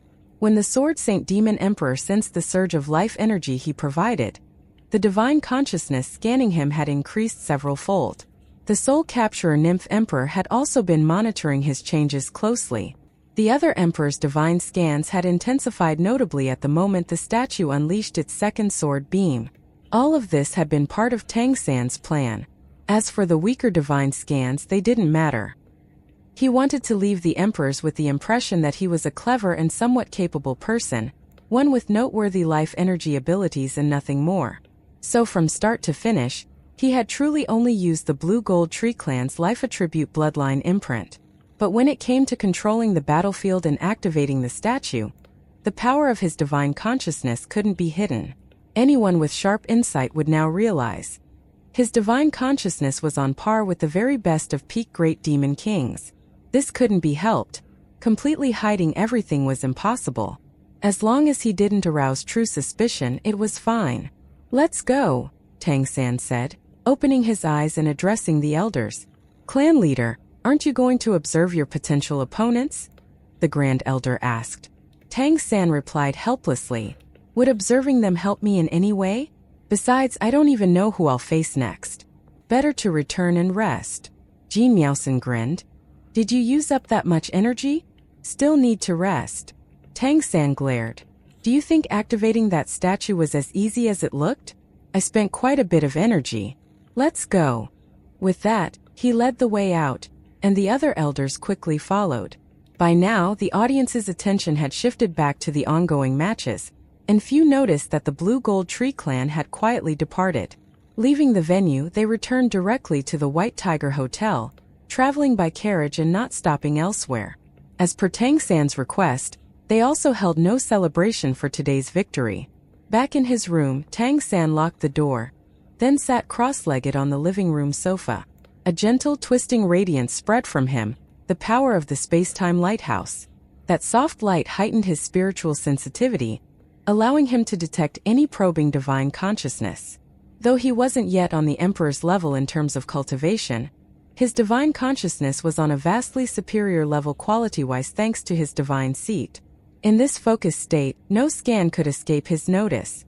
After surreptitiously feeling things around for about 15 minutes, Tang San's figure faded away within the warped radiance, vanishing without anyone being any the wiser.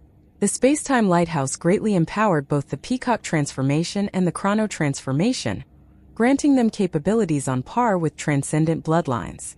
He was capable of quite the impressive feats thanks to that. When he reappeared, Tang San was in a shadowy alleyway somewhere in the ancestral court's periphery. His appearance had changed drastically.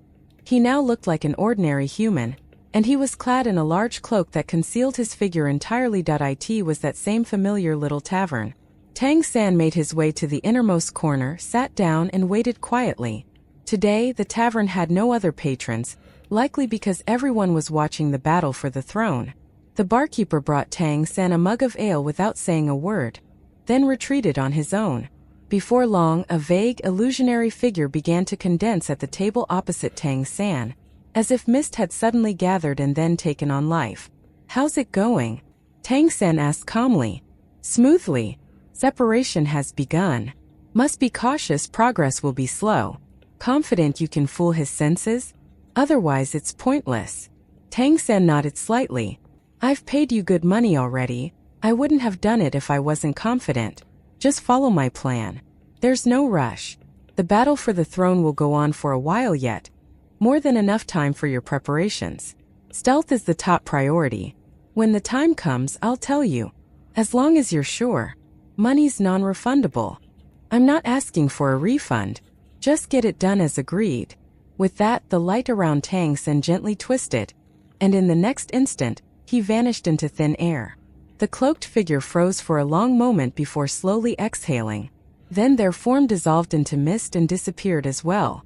Back in the White Tiger Grand Hotel, the lingering twisted light remained, evidence of the space-time lighthouse's power. In the midst of the distortion, Tang San materialized once more, this time in the form of Jean Miaolin. During the time he was gone, even if the divine consciousness of an emperor probed the room, it would have only detected him cultivating inside. Tang San slowly stood up. It was time for another part of his plan to be put into action. Next was the third round of the elimination matches.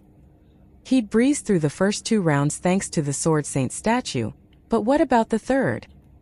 He left the White Tiger Hotel alone, without calling the other elders. It took him more than half an hour of walking before he reached his destination. Before him rose a towering sacred mountain. Tang San stopped and sat cross-legged at its base. As soon as he sat down, a dense surge of life energy erupted from him. At once, the surrounding vegetation seemed to awaken. It started swaying gently, stretching, and rapidly growing. On a radius of nearly a kilometer, life flourished. The guards at the base of the mountain noticed him immediately, but as soon as they sensed the immense life force he exuded, their expressions turned dreamy and intoxicated. Immersed in this nourishing energy, they were unable to approach or interfere, and even if they could interrupt Tang San, they had every incentive not to. Such was the wonder of the life-bestowing domain.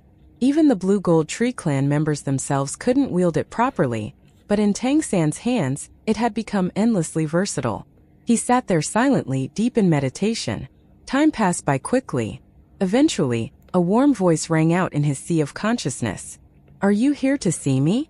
Tang San opened his eyes, rose lightly, and bowed toward the sacred mountain. "Yes, your majesty."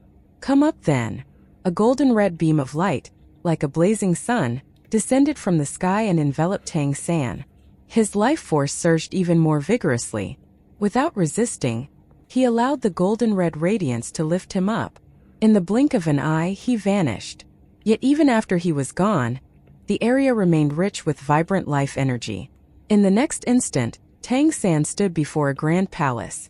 A refined-looking man was waiting there, none other than the sun-born nymph emperor. The sacred mountain Tang San had stopped by was naturally the sun-born sacred mountain. Seeing him, Tang San quickly stepped forward and bowed respectfully. The sun-born nymph emperor gave him a quick once-over and said, "You certainly surprised a lot of people today. I expected you to have some tricks, but I didn't anticipate that your life-bestowing abilities would reach this level. To think you're able to channel your core essence through an artifact to such a degree. That truly exceeded my expectations. That's why you won." Tang San smiled. "Since I joined the tournament, I must give it my all. But I have to say, the only reason I could get through this round was that the Sword Saint Demon Emperor statue contained incredibly potent sword intent. Without that, I wouldn't be here." The Sunborn Nymph Emperor furrowed his brow and nodded. "I didn't expect him to improve so quickly over the years. His ranking might be the same for now, but he is by no means a weakling, not in the slightest. To embed such powerful sword intent in a mere statue means he must have reached a new realm of enlightenment." Tang San chuckled. "Compared to you, he's still far off." The Sunborn Nymph Emperor shot him a glance. "All right, enough with the flattery. Why are you here?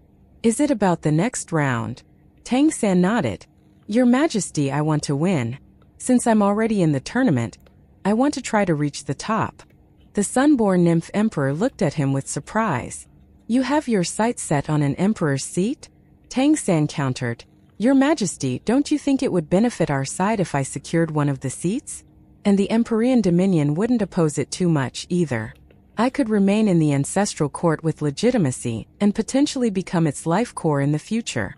That benefits all of the emperors. Besides, I'm your loyal ally. Naturally, I'll follow your lead in everything." The Sunborn Nymph Emperor laughed. "Since when did you become my loyal ally?" "Since the first time we met and we had that discussion, I considered myself a member of your camp. So now you're just clinging to me? Tang San shrugged. Mainly because I think I'm still useful. And since you're the strongest of this era, how could I not cling to such a powerful backer? The Sunborn Nymph Emperor raised an eyebrow and looked at Tang San rather intently. Yet Tang San remained composed under the scrutiny. I can't help you. You should know how important the battle for the throne is for the ancestral court and even the entire continent. There's no way I can help you pull any strings. That celestial fox guy has the celestial fox vision. In front of him, any cheating would be immediately exposed. Honestly, even that scorching king youngster can't possibly get any help from me. You'll have to rely on your own strength. Tang San smiled bitterly. Your Majesty, you underestimate me. How could I ask you to help me cheat? I'm a city lord and a clan leader now, after all.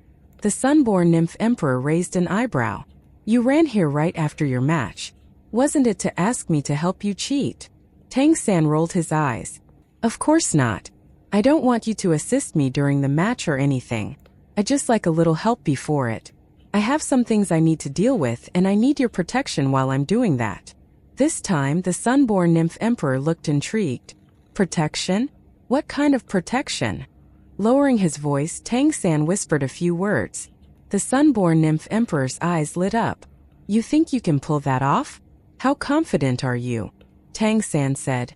It was a bit of a coin's toss before, but that was on the premise that I'd have to do everything myself. If you are there to assist me so I can give it my all, I am almost certain that I can do it. And if it succeeds, you know what that means. The Sunborn Nymph Emperor narrowed his eyes slightly, lost in thought. If you succeed and luck isn't terrible in the semifinals, you should have no problem advancing. But to go all the way to the end, even that won't be enough. Tang San smiled wryly. Your Majesty, I've never claimed I have the confidence to take the big win. But taking one step forward is still progress, right? I'll take it slow step by step. After all, I'm just a blue gold tree. The Sunborn Nymph Emperor scoffed. You don't act like one at all, do you now? Tang San chuckled awkwardly. So, does that mean you've agreed? You want to do it now? Tang San nodded quickly. Yes, right now. Everyone's focused on the tournament, so nobody is paying attention to me. You must have a suitable location, right? The Sunborn Nymph Emperor looked rather exasperated. You really are milking our relationship for everything it's worth, huh? Fine, I'll help you one more time. Come with me. As he spoke, a golden red radiance surged from his body, enveloping both himself and Tang San, and shot into the sky, flying off into the distance. As an emperor, he had no restrictions flying within the ancestral court. Tang San suppressed his aura and protected his body with life energy, letting the Sunborn Nymph Emperor carry him as they sped through the air. Before long, they had left the ancestral court far behind. As they flew, the Sunborn Nymph Emperor said, My domain is the safest place, but you can't manipulate life energy within it. So I'm taking you outside to a more suitable location. I'll seal off the surrounding space with my divine consciousness, so you can go all out. If there's any danger, I'll protect you. Tang San was overjoyed. Thank you, Your Majesty. I'm fortunate to have your help. The Sunborn Nymph Emperor responded mildly. I'm not helping you for nothing. Whenever you ascend to emperorhood, I want the first blue gold fruit you produce. Of course that will be yours. I already said that I'm in your camp, so whatever I produce naturally belongs to you. I have to say though, I'm not sure what its effects will be. We'll see when the time comes. The Sunborn Nymph Emperor could tell he was being sincere and said nothing more. They flew roughly 100 kilometers from the ancestral court before the Sunborn Nymph Emperor brought Tang San down into a lush valley. A powerful divine consciousness radiated from the Sunborn Nymph Emperor, creating an invisible barrier that sealed off the entire area. As expected of one of the top emperors of the age, his divine consciousness was of such magnitude that this barrier didn't even let the sun's heat pass through. Landing gracefully, the Sunborn Nymph Emperor nodded to Tang San. You may begin. All right. Tang San gave a respectful nod, then walked to the side. He slowly raised his hand, and the storage ring on his finger flashed with light. In the next instant, a massive cage appeared on the ground. A deep, menacing roar echoed through the valley. The cage was enormous, and within it was the source of the terrifying roar. a massive dragon covered in dark purple scales. It had no forelimbs, only hind legs, and a huge collar wrapped around its neck. This was the scourge dragon that Tang San had bought at the super auction for 13,000 amethystine coins.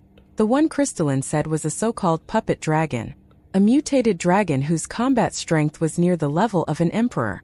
The moment the cage appeared, the scourge dragon began to roar madly, its huge body thrashing violently as it slammed against the cage. The cage alone couldn't possibly restrain such a beast. What really kept it in check was the collar around its neck. The sunborn nymph emperor glanced at Tang San. "Well, here we go. How do you plan to handle it?" "Your Majesty, may I trouble you to suppress it for now?" A flash of golden-red light appeared in the sunborn nymph emperor's eyes. Instantly, the surrounding temperature soared, and a terrifying pressure descended from above. It was as if the sun itself had fallen from the sky and was crushing the scourge dragon beneath it. The frenzied dragon was instantly immobilized, unable to even get up. Yet at the same time the cage remained unharmed. The sunborn nymph emperor's finesse and control over his power was truly terrifying. Tang San felt a chill in his heart.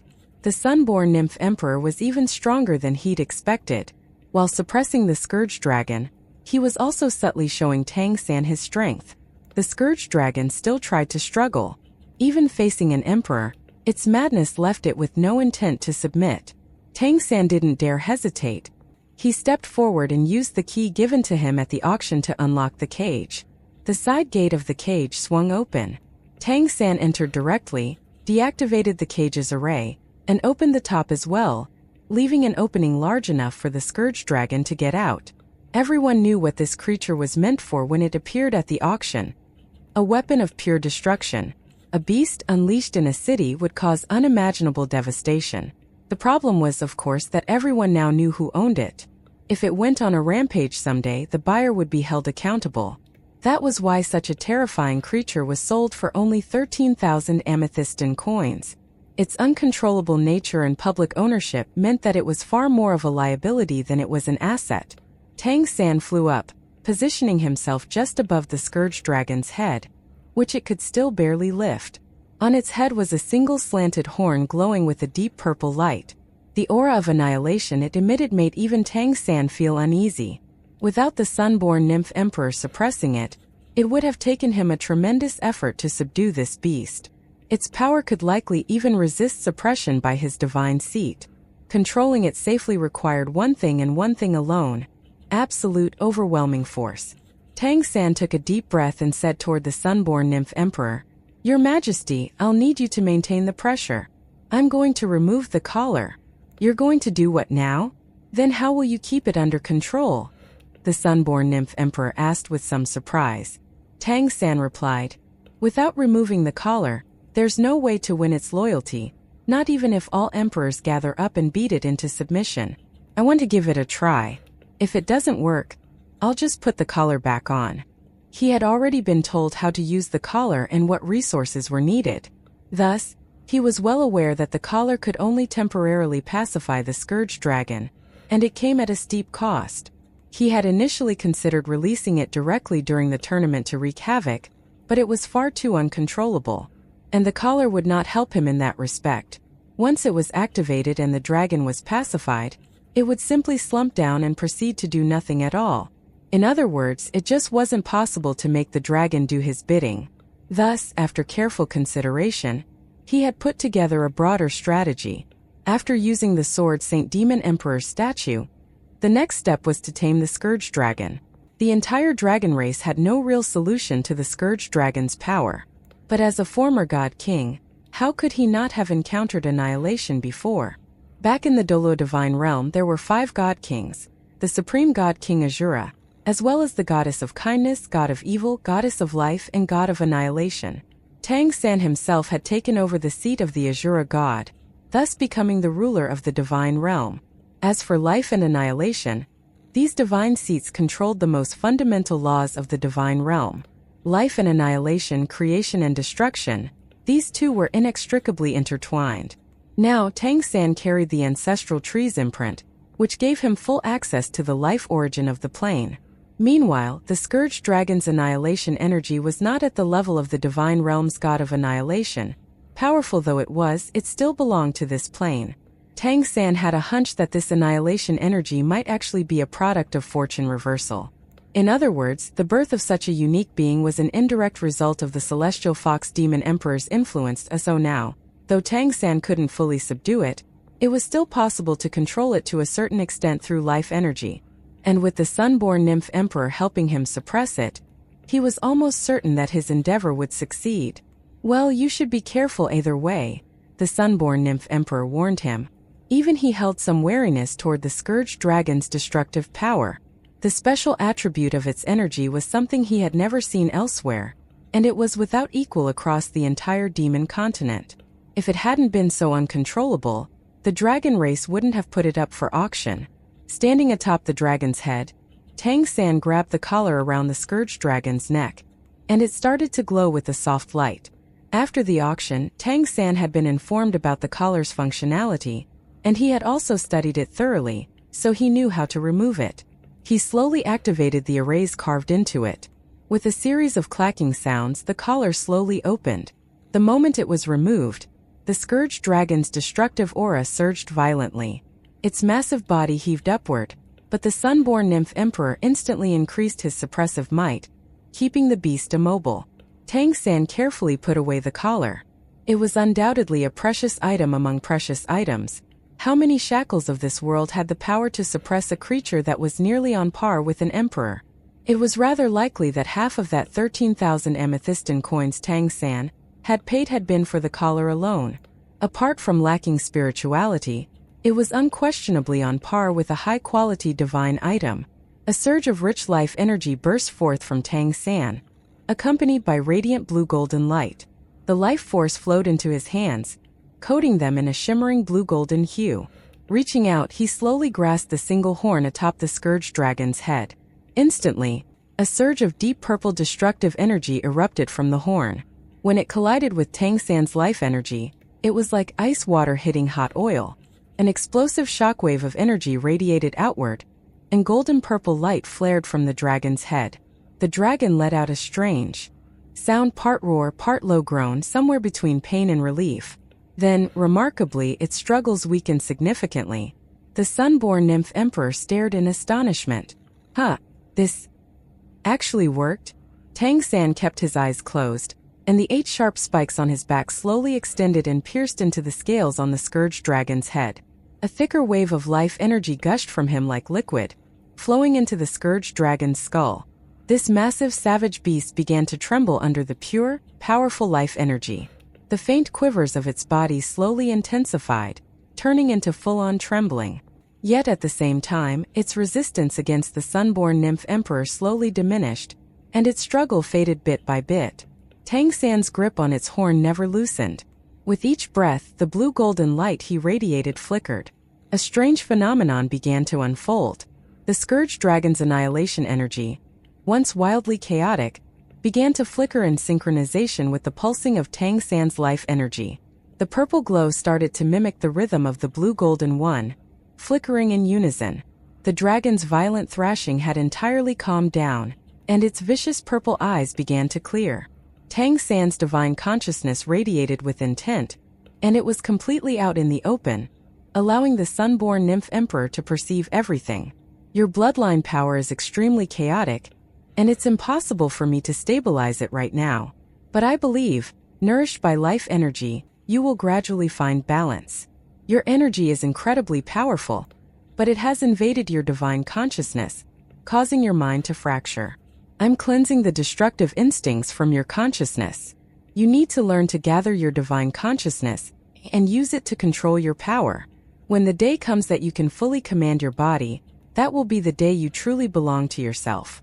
Do you understand me? The Scourge Dragon's massive form trembled. After a long moment, its huge head slowly nodded. A faint smile spread across Tang San's face. Good. Then I hope we can become friends. I'll regularly inject you with life energy to protect your sea of consciousness from the corruption of your energy, but I'll also need your help in return. Think of it as repayment. When you can fully control your own power, I'll set you free. Are you willing? As he spoke, Tang San traced golden runes in the air with his left hand. The runes drifted and converged into a golden symbol. The scourged dragon let out a reluctant bellow. But then, after a moment of silence, it raised its head and pressed its forehead to the golden sigil.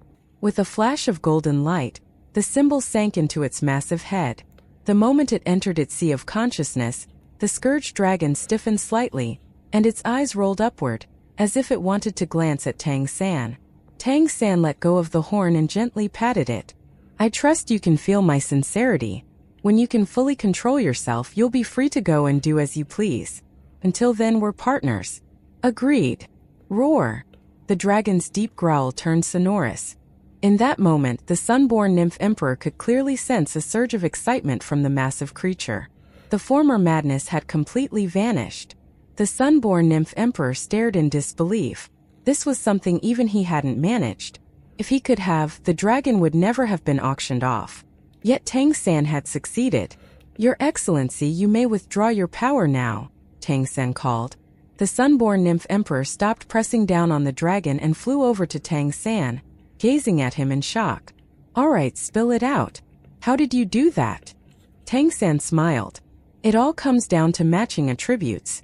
As you well know, our attribute is pure life, and I'm somewhat fortunate to have inherited the ancestral tree's life-bestowing and life-deprivation domains. In other words, I am able to access the life origin of the plane, the highest level of life energy on planet Phelan. As for this scourge dragon, it's quite a special being. The moment I first saw it at the auction, I sensed that things weren't what they appeared. They called it a mutated bloodline with great destructive power, but I think that is just because they are fundamentally incapable of sensing its true nature. Due to being so attuned to life energy, I was able to tell that the actual attribute of its energy is the complete opposite of my life energy. In other words, the true nature of its bloodline power isn't just destruction, but absolute annihilation, the antithesis of life. Life and annihilation are two extreme forces. From what I can tell, if a plane gives birth to this annihilation energy, it means there is something on the plane that must disappear. The scourge dragon couldn't handle this power because annihilation is just too domineering, the complete opposite of my calm and gentle life energy. That's why, as it grew stronger, its divine consciousness was overwhelmed and it became frenzied. So I asked myself, how could I restore its sanity? The answer was to cleanse its divine consciousness. My approach was to use my pure life energy through the life-bestowing domain, allowing it to absorb my aura and get rid of the thirst for destruction that this energy triggered. Though its own power will continue to generate destructive instinct, as long as I regularly cleanse it, it can remain lucid. Over time, it will learn to control its power. And when its divine consciousness is strong enough to master this force, it will become a true powerhouse, one at the emperor level. So just now I formed a pact with it. It's not a master-slave contract, but a pact between peers. Our relationship is balanced. That way, the wounds it carries from being abused and rejected by its clan will slowly heal, and it'll be more willing to accept me. Tang San conveyed all of this to the sun-born nymph emperor via divine consciousness, so the scourge dragon couldn't hear any of it. After listening to his explanation, the sun-born nymph emperor couldn't help but say, I have to reevaluate you, again. Your perception, insight, and execution far exceed my original expectations. If you can fully subdue this scourge dragon, then I really have to start considering that you might have what it takes to win the battle for the throne. Tang San grinned. It was only possible thanks to your help. Without you, I wouldn't have been able to suppress it. I would have had to rely on the collar to slowly work on it, and even assuming I succeeded, I wouldn't have made it in time for it to play any role in the tournament. This was all thanks to you. That's why I am saying I'm a member of the Sunborn team. The Sunborn nymph emperor gave him a long, deep look and suddenly said, You know, my rational side tells me there's a lot more to you than meets the eye. In fact, I feel like I'm bargaining with the devil. But my instincts tell me you're not a threat, or at least I don't sense any malice from you. Jean Miaolin, remember this. No matter what happens in the future, whether or not you become an emperor, you are part of the Solstice Empire. Even if you someday choose neutrality. Also, remember what you said today and the promise you made to me. Whatever I've given you, I can take back just as easily. Yes, Your Majesty, Tang San replied with a respectful bow. Of course, what he thought to himself was entirely different. Once I become an emperor, you can try to take away my things. Let's see how that works for you. Well then, I've done all I can for you. Head back on your own now, said the sun-born nymph emperor, giving Tang San one last look before disappearing in a flash of golden red light. Watching him vanish into the distant sky, Tang San gently patted the scourge dragon's horn. This plane really is blessed. To think there's even pure annihilation power here. Though it's not quite as high level or refined as the one you can see in a divine realm.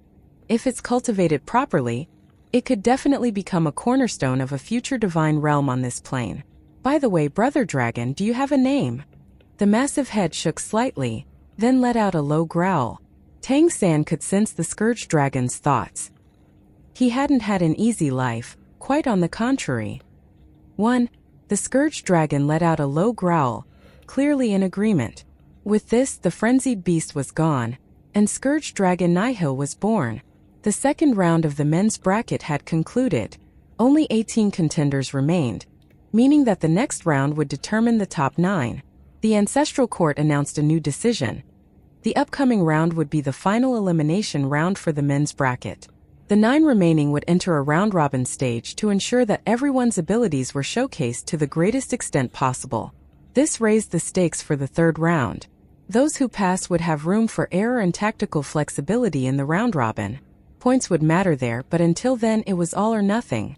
Thus, discussions around the third round were even more intense than they'd been during the first 2. It was even possible that fewer than 9 contestants would advance. On the fourth day, the women's bracket wrapped up with 8 remaining contestants. Adding in the automatically qualified Mei Gongzi, and there were a clean 9 contestants, which was just fine. Thus, the female semifinal lineup was now set. As the 5th day dawned, the entire ancestral court was abuzz with excitement. Today would determine the 9 strongest 11th order males on the continent. Among the remaining 18, the dragon race still held the numbers advantage, with 4 contestants. The most favored, of course, was Radiant Dragon King Suan Yu. World-sundering sword Qiu Zixuan also made it to round 3. His opponent in round 2 had tried everything, but even a powerful defensive divine item had been unable to withstand that one decisive sword strike. 3 seeded players had been eliminated so far, all by other seeds. This confirmed that the seed selection had been fair, but at the same time, also unfortunate for those 3. The Blue Gold Tree Clan's carriage moved smoothly through the ancestral court. Jin Miaosan sat beside Tang San, whispering, "Big brother, you've got to give it your all. If you win today, you'll enter the semifinals." Emichim. Tang San nodded. After hesitating a moment, Jin Miaosan added, "But if you really can't win, don't force it. Safety is more important. At least being a blue gold tree comes with benefits. Even if you lose a limb, it'll just grow back." Tang San's mouth twitched. "Little twig, are you trying to encourage me? I haven't even fought yet, and you're already cursing me to break my arms and legs." Jin Miaosan giggled. "I just wanted to lighten the mood, in case you're nervous. But seriously speaking, do you have confidence in today's match? It's a shame about the Sword Saint Demon Emperor statue. If you had more items like that, maybe you could keep going." Tang San threw her a side glance. "And who says I can't keep going?" Jin Miaosan's eyes lit up. "You've got a plan? You'll see for yourself." Jin Miaosan beamed. "If you make it to the semifinals, I don't even know what I'll do, but I'll be so happy. Big brother, winning 2 matches already made history. Don't listen to those people calling you an amethystin warrior or saying you're shameless. A win is a win." Tang San sighed. "You know, if you hadn't told me, I wouldn't have known people were saying that. Can you just keep quiet for a bit?" Sorry, big brother. I'll be quiet." "Wait, big brother. Can you tell me how you're planning to win today?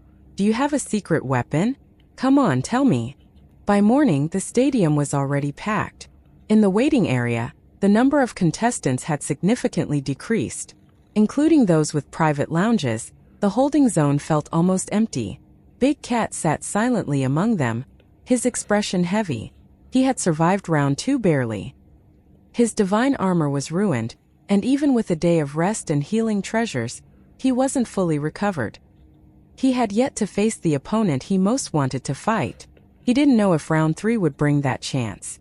But with his current strength, Advancing again seemed unlikely. If he didn't draw that person now, he might never get the chance. Before the tournament he had been confident. With a few divine items, rich combat experience, and a first-tier bloodline, he thought he could at least make it to the semi-finals. But once the battle for the throne began, he realized just how formidable the opponents were. He'd had luck in the first 2 rounds. His first opponent hadn't quite been on par with him, and his second opponent was still recovering from injuries. Even so, the second fight had been brutal. Every contestant in the tournament was a true powerhouse. Now in round 3, the odds of drawing a seeded player were much higher. 7 seeds remained among the 18. He might be one of the weakest 2 left, perhaps alongside that Blue Gold Tree clan leader. Had he failed the Golden Lion clan's hopes? No, not yet. What he needed now was luck. He touched his storage ring. A few days before he had come, he had given Big Cat some items and said things would go the way Big Cat wanted.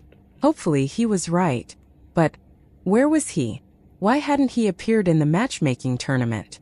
Surely he would have joined, considering that his own girlfriend was the big prize.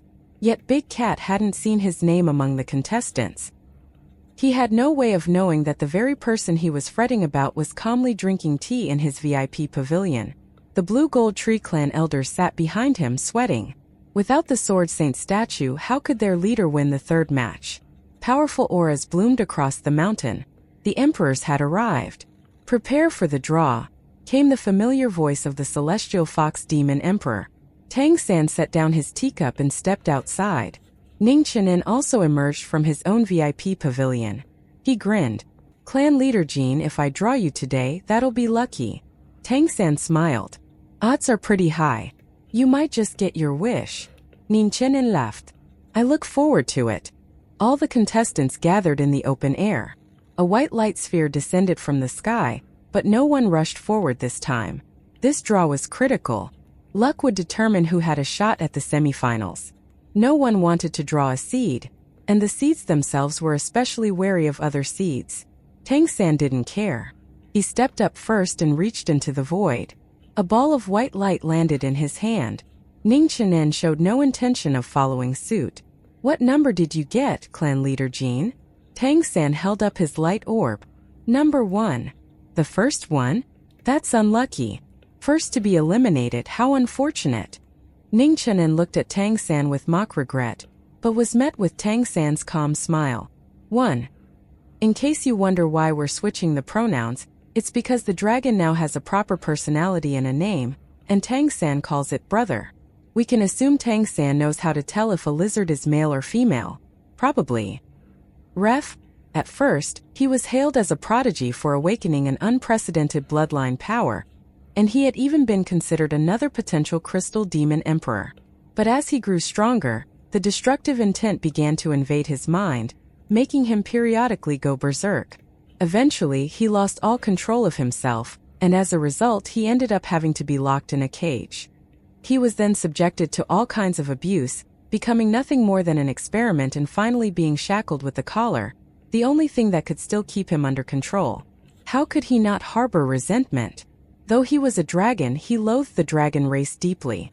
Even recalling his past experiences caused his emotions to stir, and Tang San had to once again use life energy to suppress the thirst for destruction that threatened to re-emerge. Tang San had drawn number 1, which meant he would be the first to compete in today's match. Moreover, the winner of this match would be the first to enter the semifinals. A few moments later, the other contestants also began drawing lots, but no one else displayed their number openly like Tang San did. Preventing opponents from preparing in advance was basic tactics. The calm voice of the celestial fox demon emperor rang out again. The first pair go on the platform. The 8 sharp spikes on Tang San's back pushed against the ground, propelling him up and landing him on the platform. At the same time, not far from the VIP pavilion where he had been, another figure leaped into the air, shooting toward the part of the platform opposite to where Tang San stood. Without even turning his head, Tang San already knew that his draw this round was against a seed. The next moment, he sensed who his opponent was, and his expression turned rather odd. Is this what bad karma feels like? Ning Chenin also craned his neck to see who had such luck, secretly regretting that his own number wasn't 2. Of course, he had hoped to draw Tang San. The next moment, his eyes widened, just in time for the entire arena to erupt in uproar. Whoa, is this the first match? Why is there such a difference in strength? How boring.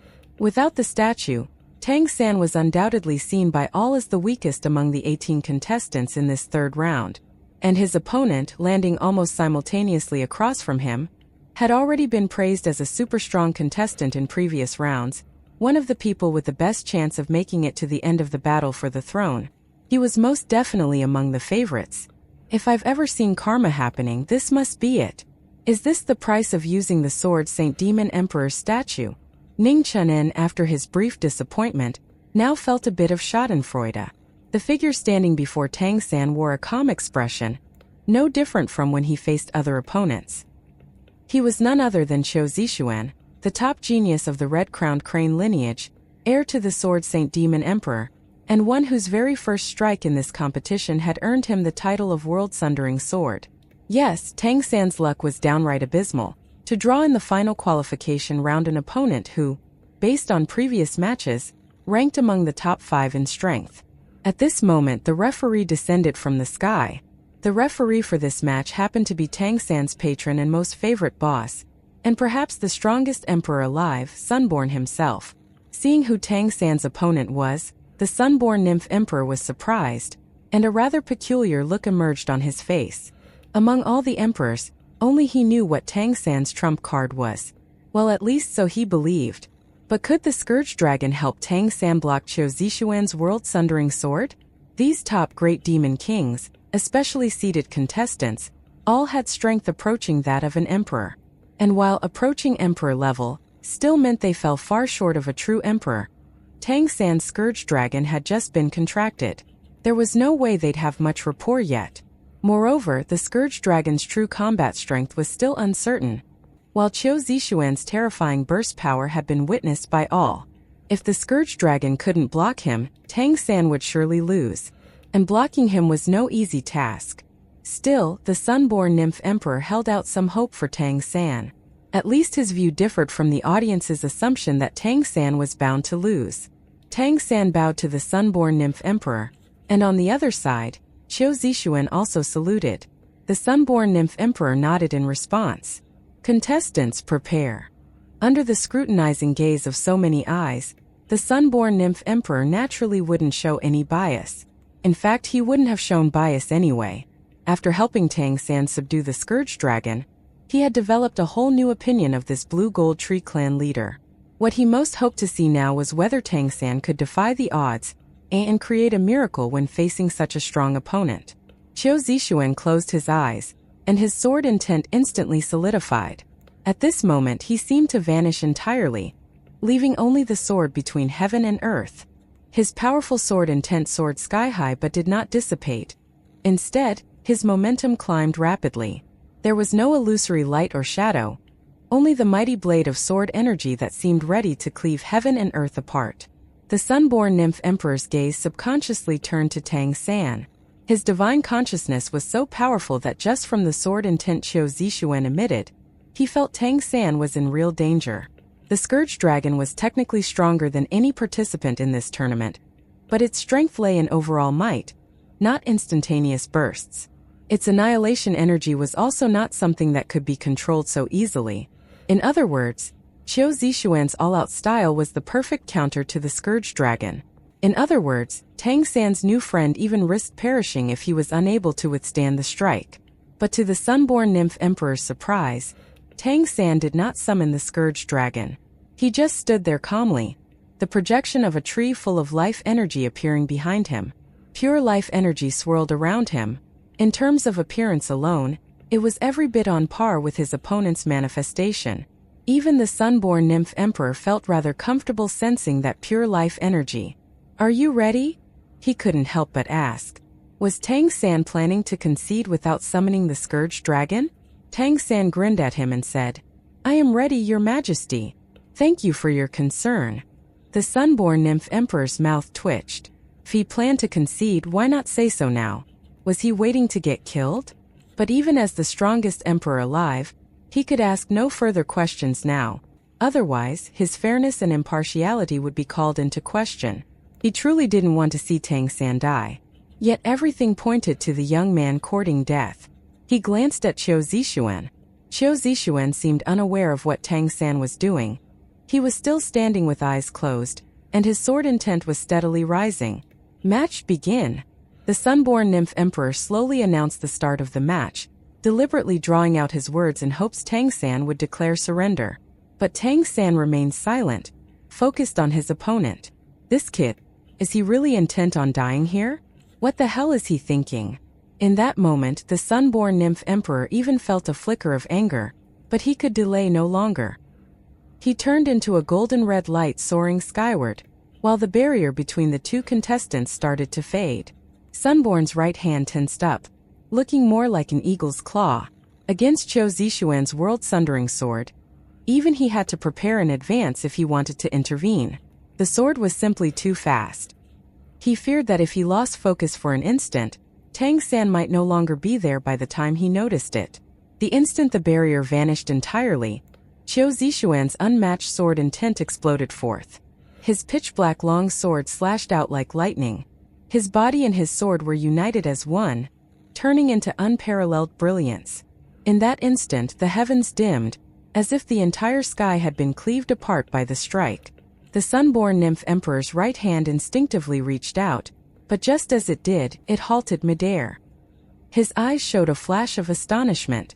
That was because the very instant Qiu Zixuan made his move, Tang San did the same. Tang San's move was very simple. He crouched. That was it. A move that absolutely caught all the spectators off guard. As he crouched, his forehead glowed for an instant, and then a black barrier appeared before him. Because of his crouching position, the black barrier completely covered his body. The next moment, the world-sundering sword was upon him. A terrifying collision sound instantly turned into an unparalleled shockwave that erupted throughout the arena. The shockwave caused the very space inside the arena to twist. The terrifying vibrations shook the protective barrier violently, creating countless ripples that left the spectators unable to see what was happening within the arena. The darkened sky gradually cleared, but under the impact of that fierce sound wave, the protective shield continued to ripple and tremble. Only after quite a while did the ripples gradually fade away. What a powerful strike!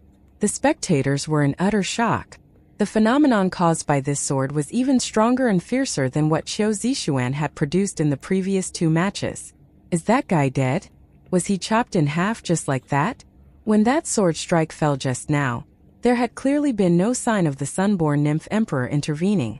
And without the referee's protection, wouldn't that mean certain death? But when the ripples of the protective barrier finally faded and revealed the scene on the battle platform, all the spectators showed expressions of pure astonishment. Qiu Zixuan seemed as if he had never moved at all. He was still standing where he had been at the beginning, but his black sword was trembling slightly, because the hand holding it was trembling. His face also looked somewhat pale. More importantly, he'd always shown a perfectly plain expression of imperturbable calm, yet at this moment, he actually looked a bit dazed. And opposite him, the one who the spectators believed should have been destroyed by that sword's sky-rending brilliance, was still standing as well. Yes, Jean Miolin was still there. The platform around him was covered with cracks and pits, but he was still alive, still standing well still, crouching, and very much not cleaved in twain.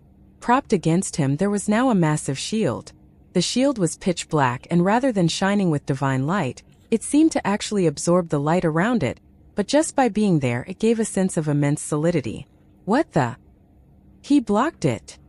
Ning Chunen hadn't even returned to his VIP pavilion. He was still standing outside to watch the match. Since matches involving the world-sundering sword usually ended quickly, he wanted to see how Tang San would fail, or even die. But what did he see? His jaw nearly dropped. Blocked? It? He fucking blocked it. He could hardly believe his eyes. That unbelievably powerful world-sundering sword of Qiu Zixuan had actually been blocked by this guy from the Blue Gold Tree clan? Suddenly, Ning Chen remembered. He knew what that was. At the auction, a dark turtle shield had been sold at a price that wasn't particularly high. A divine shield that apparently wouldn't accept a master no matter what, and could not be activated to see what its other abilities were. The description at the time simply said it was so tough that even emperors couldn't break it, but no one could properly wield it due to its immense weight. At that time, he himself had even participated in the bidding, but in the end, he'd given up.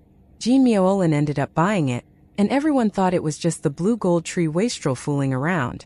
But at this moment Tang San had both hands on that massive shield, propping it on the ground, and, as it turned out, he had actually relied on that shield to block the world-sundering sword. Other than finding it inconceivable, Ning Chunen truly couldn't think of anything else. Are you for fucking real? And the spectators were even more dumbfounded. From the shield in Tang San's hands, they all naturally understood what had happened.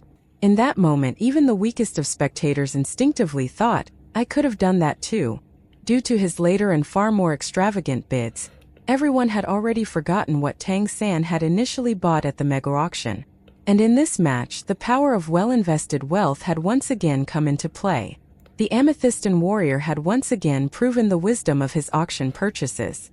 After using the sword Saint Demon Emperor statue to attack others, this man had now used the Dark Turtle Shield to block the terrifying attack of the world-sundering sword. The expression of the Sunborn Nymph Emperor was also very interesting. Without using the Scourge Dragon, just using this shield, one he himself had tried but couldn't activate, Tang San had blocked the world-sundering sword. Why did he crouch? Was it because he couldn't bear the weight of the shield? That made sense. This Dark Turtle Shield was so heavy that even emperors with lesser physiques found it difficult to wield. Who would have thought that Tang San would actually pull it out at this moment? In fact, when Tang San realized his opponent was Qiu Zixuan, he knew this round would be simple. Qiu Zixuan's strength was indeed great. In terms of pure attack power, his world-sundering sword might be one of the strongest, if not the strongest among all contestants in the battle for the throne. But all his focus was on enhancing his sword's offensive power, making his abilities somewhat one-dimensional. And though his all-in attack was terrifying, the problem was obvious. It was only good for one strike, after which he needed a long time to recover. So if someone blocked it, they could naturally defeat him. What others saw as the Dark Turtle Shield was in fact the Black Tortoise Shield, the strongest defensive divine item imaginable. The world-sundering sword might be fierce, but in front of the Black Tortoise Shield, it might well be made of foam. Forget about Qiu Zixuan. Even the sword Saint Demon Emperor himself could not cut it.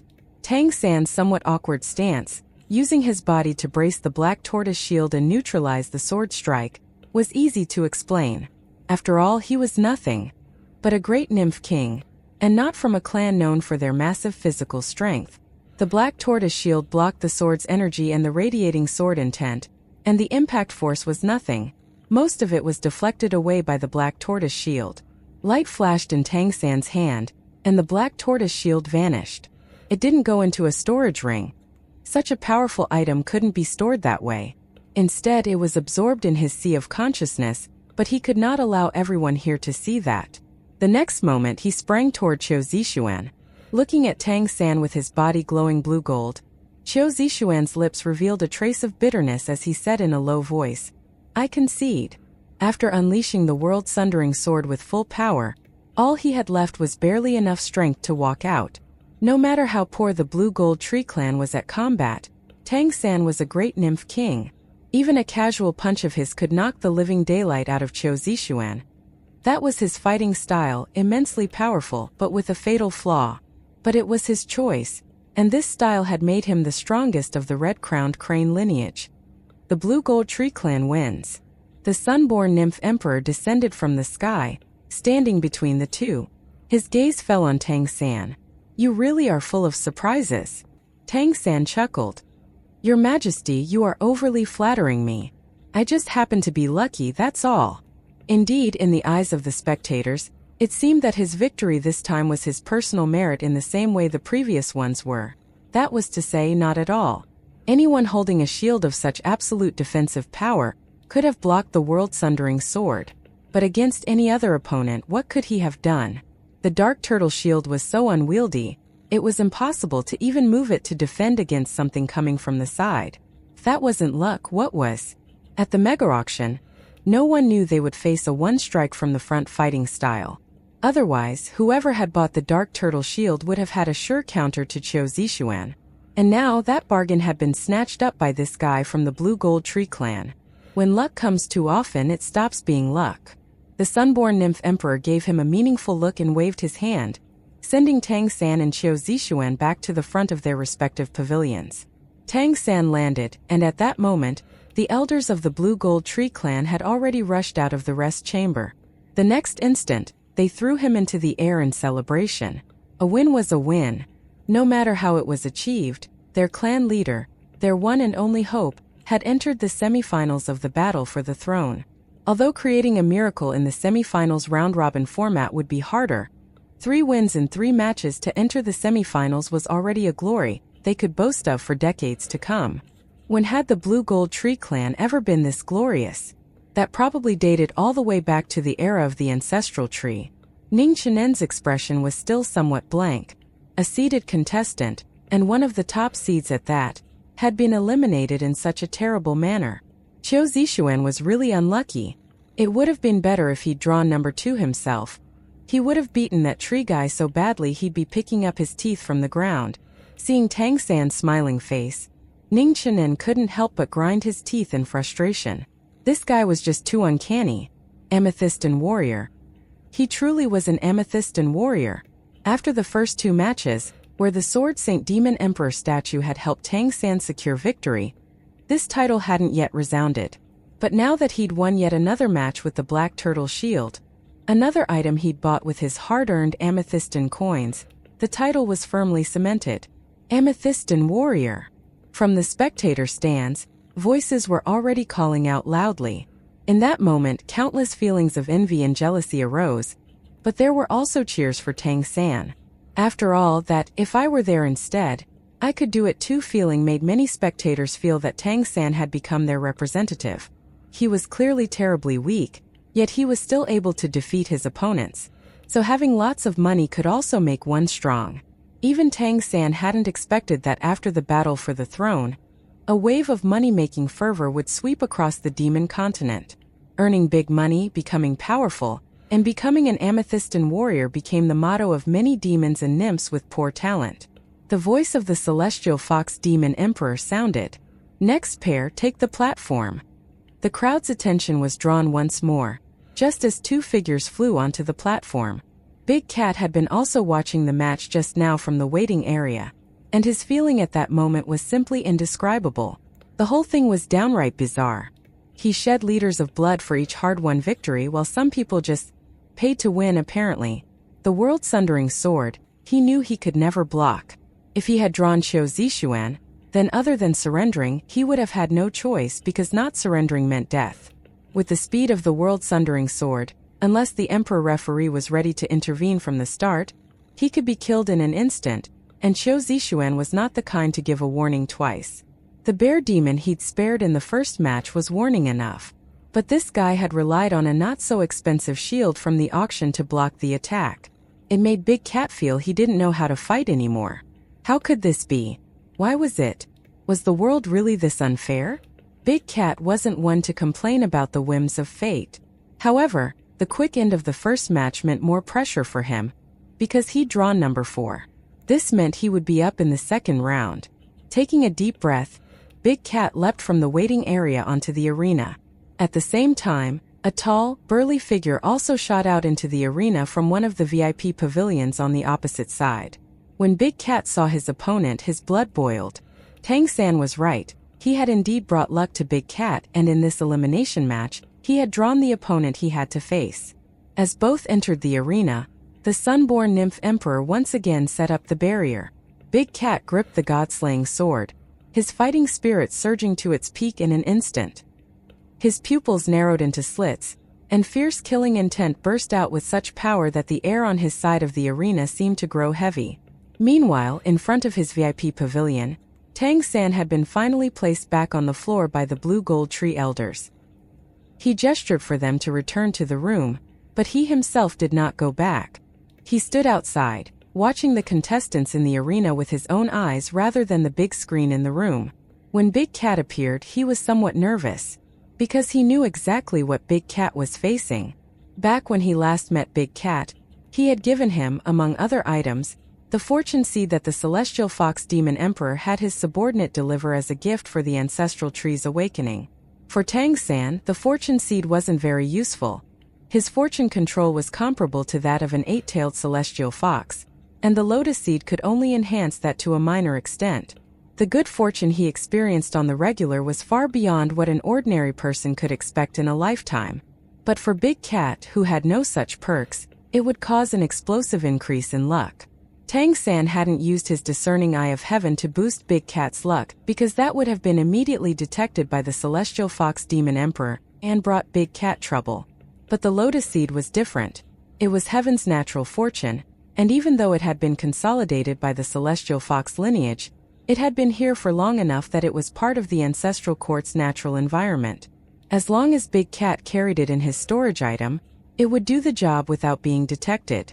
So this seemingly coincidental draw was inevitable for Big Cat. He had drawn the opponent he wished to face, the one who to the lion race was like a mountain of oppression. Without climbing this mountain, the lion race would never rise. The previous Golden Lion King had died in a duel against this very person, and in the third match of the elimination round, Big Cat was about to face him. How could Tang San not be nervous for him? At that moment, across from Big Cat, his opponent stared back coldly, as if looking at a dead man. This opponent was taller than Big Cat, towering at over 3 meters and with a massive burly frame covered in dark golden fur. He looked much more like a demon than a human, usually a feature of weaker bloodlines. But that didn't mean he wasn't strong. Anyone who knew of him understood how terrifying his strength was. This person bore a special title, the Savage Tiger King. He was the leader of the tiger race, the Tiger King of this generation. The White Tiger Demon Emperor was a rare and special being, one of very few white tigers and the only strong one among them. As for his descendants who inherited the true White Tiger bloodline, only Su Qin and Mei Gongzi remained. But the tiger race was not the Peacock Demon clan. Even there, Mei Gongzi had faced fierce opposition before being recognized, in spite of her father fully supporting her. Meanwhile, the tiger race did not recognize descendants who bore human blood.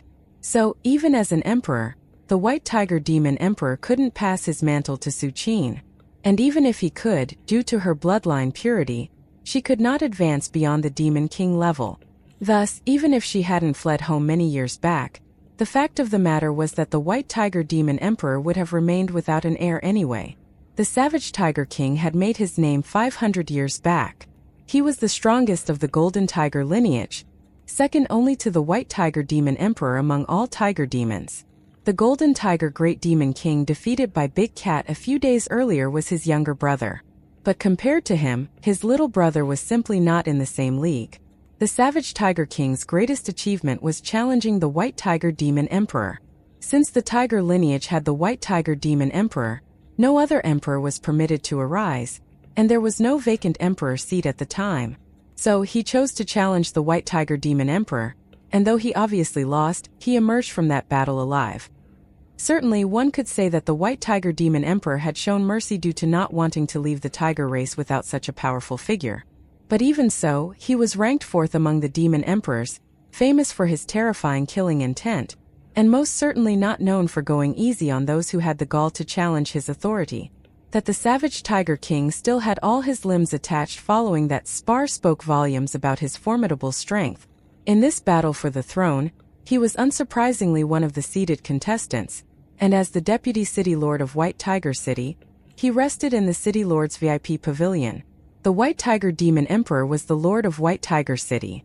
Because he had no legitimate heir to inherit his position, he had never given up the role.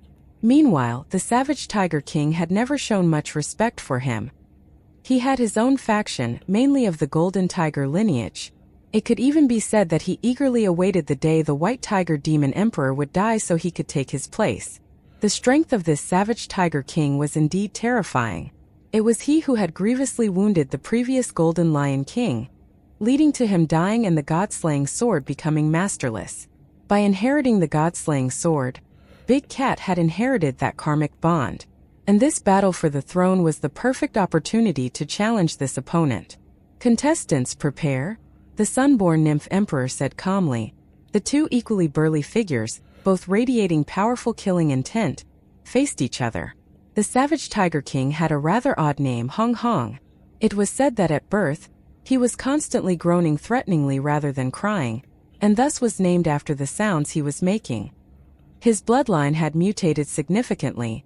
Though different from his brothers, it too was at the peak of the second tier, brushing the threshold of the first tier. If he became an emperor, his bloodline would fully evolve, and his descendants would be even more powerful. At the Sunborn Nymph Emperor's command, the barrier between the two sides disappeared, and he soared into the sky as well. The two massive forms charged at each other almost instantly. Dark golden light surged from the Savage Tiger King's body like a tide, an overwhelming energy wave filled with terrifying killing intent. As he rushed his opponent, dark golden greatswords appeared in both hands. Those two swords were a set of divine items called the Demon King swords. Rather than divine, they were more like demonic weapons, and they required the blood of powerful beings to nourish them. If they were left thirsty for too long, they would turn on their master. Over the years, the Savage Tiger King had slain countless strong beings of other races. He had even dared to challenge rulers of other main cities, and he had defeated many strong foes. Those who fell under his swords almost never got up again. Thus was the name Savage Tiger King earned. These Demon King swords came with the Demon King domain, which was capable of suppressing all bloodlines, even first-tier ones. The reason was that the terror caused by the domain was something that emanated not from the swords, but from the opponent's very soul. The Demon King domain drew out all of an opponent's negative emotions, so those emotions suppressed their own bloodline power. Naturally, the more weakened the foe became, the greater the suppression. Worst of all, unless the Savage Tiger King was killed, the domain would not dissipate, regardless of his own state. The only disadvantage was that, in order to maintain it, he had to keep feeding the sword's blood. The late Golden Lion King had been stronger in cultivation, but not strong enough. He had been worn down by the domain's power, and his blood essence had been slowly devoured with every cut he took. When he returned to the lion race after the fight, he was already gaunt and soon passed after leaving his final words. Now that dark golden domain was encroaching upon Big Cat. The Savage Tiger King's voice was as cold as his blades. The Golden Lion clan really knows how to choose. To think they'd pick a mongrel like you to inherit the god-slaying sword. Looks like their extinction isn't far off. Today, I'll let them watch you die to my swords. But don't worry, my Demon King swords wouldn't even deign to drink your mongrel blood. Big Cat said nothing. His god-killing domain exploded as he charged, blood-colored coldness spreading around him and his pupils turning blood red. The Demon King domain suppression came almost instantly, but his domain forced his killing intent to the extreme. No other emotions had room to blossom, so how could he feel suppressed? The god-slaying sword in his hand slashed toward the opponent with unmatched ferocity. An ear-piercing roar rang out as their domains collided like tidal waves, dark gold and blood red surging wildly. Almost instantly, Big Cat's domain was half devoured by the Demon King domain. The Savage Tiger King's right-hand sword blocked the god-slaying sword, the divine weapons clashing with intense resonance. At the same time, his other sword thrust at Big Cat's chest like a venomous strike. If the Demon King's sword so much as grazed him, his blood essence would be sucked out at once. Even before it reached him, its devouring power was already drawing at his blood, and Big Cat felt it trying to tear free from his body. A golden glow burst from the necklace around Big Cat's neck, blocking the Demon King sword's intent. At the same time, the god-slaying sword in his hand shone with blinding brilliance. The Demon King sword's special attributes were devouring and suppression. The god-slaying sword's special attribute was slaughter. As it lit up, Big Cat's domain turned dark red and surged back as well, regaining the advantage in an instant. With a horizontal sweep, the god-slaying sword's blade blocked the other Demon King sword.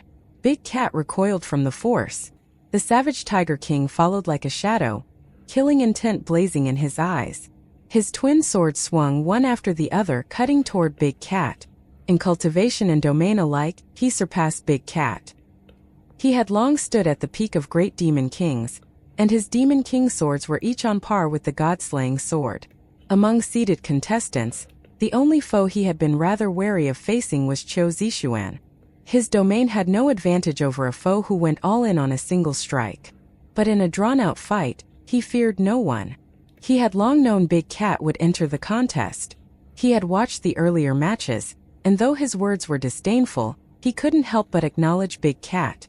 A first-tier bloodline, a true fusion of lion and tiger. This meant Big Cat had the strongest gifts of both races. If he had time to grow, the lion race might produce an emperor at last.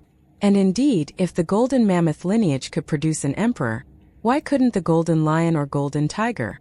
As Tiger King, he had to crush that possibility. If he couldn't be emperor, neither could others. So he wanted to kill Big Cat as much as Big Cat wanted him dead. He fully intended to erase the threat forever.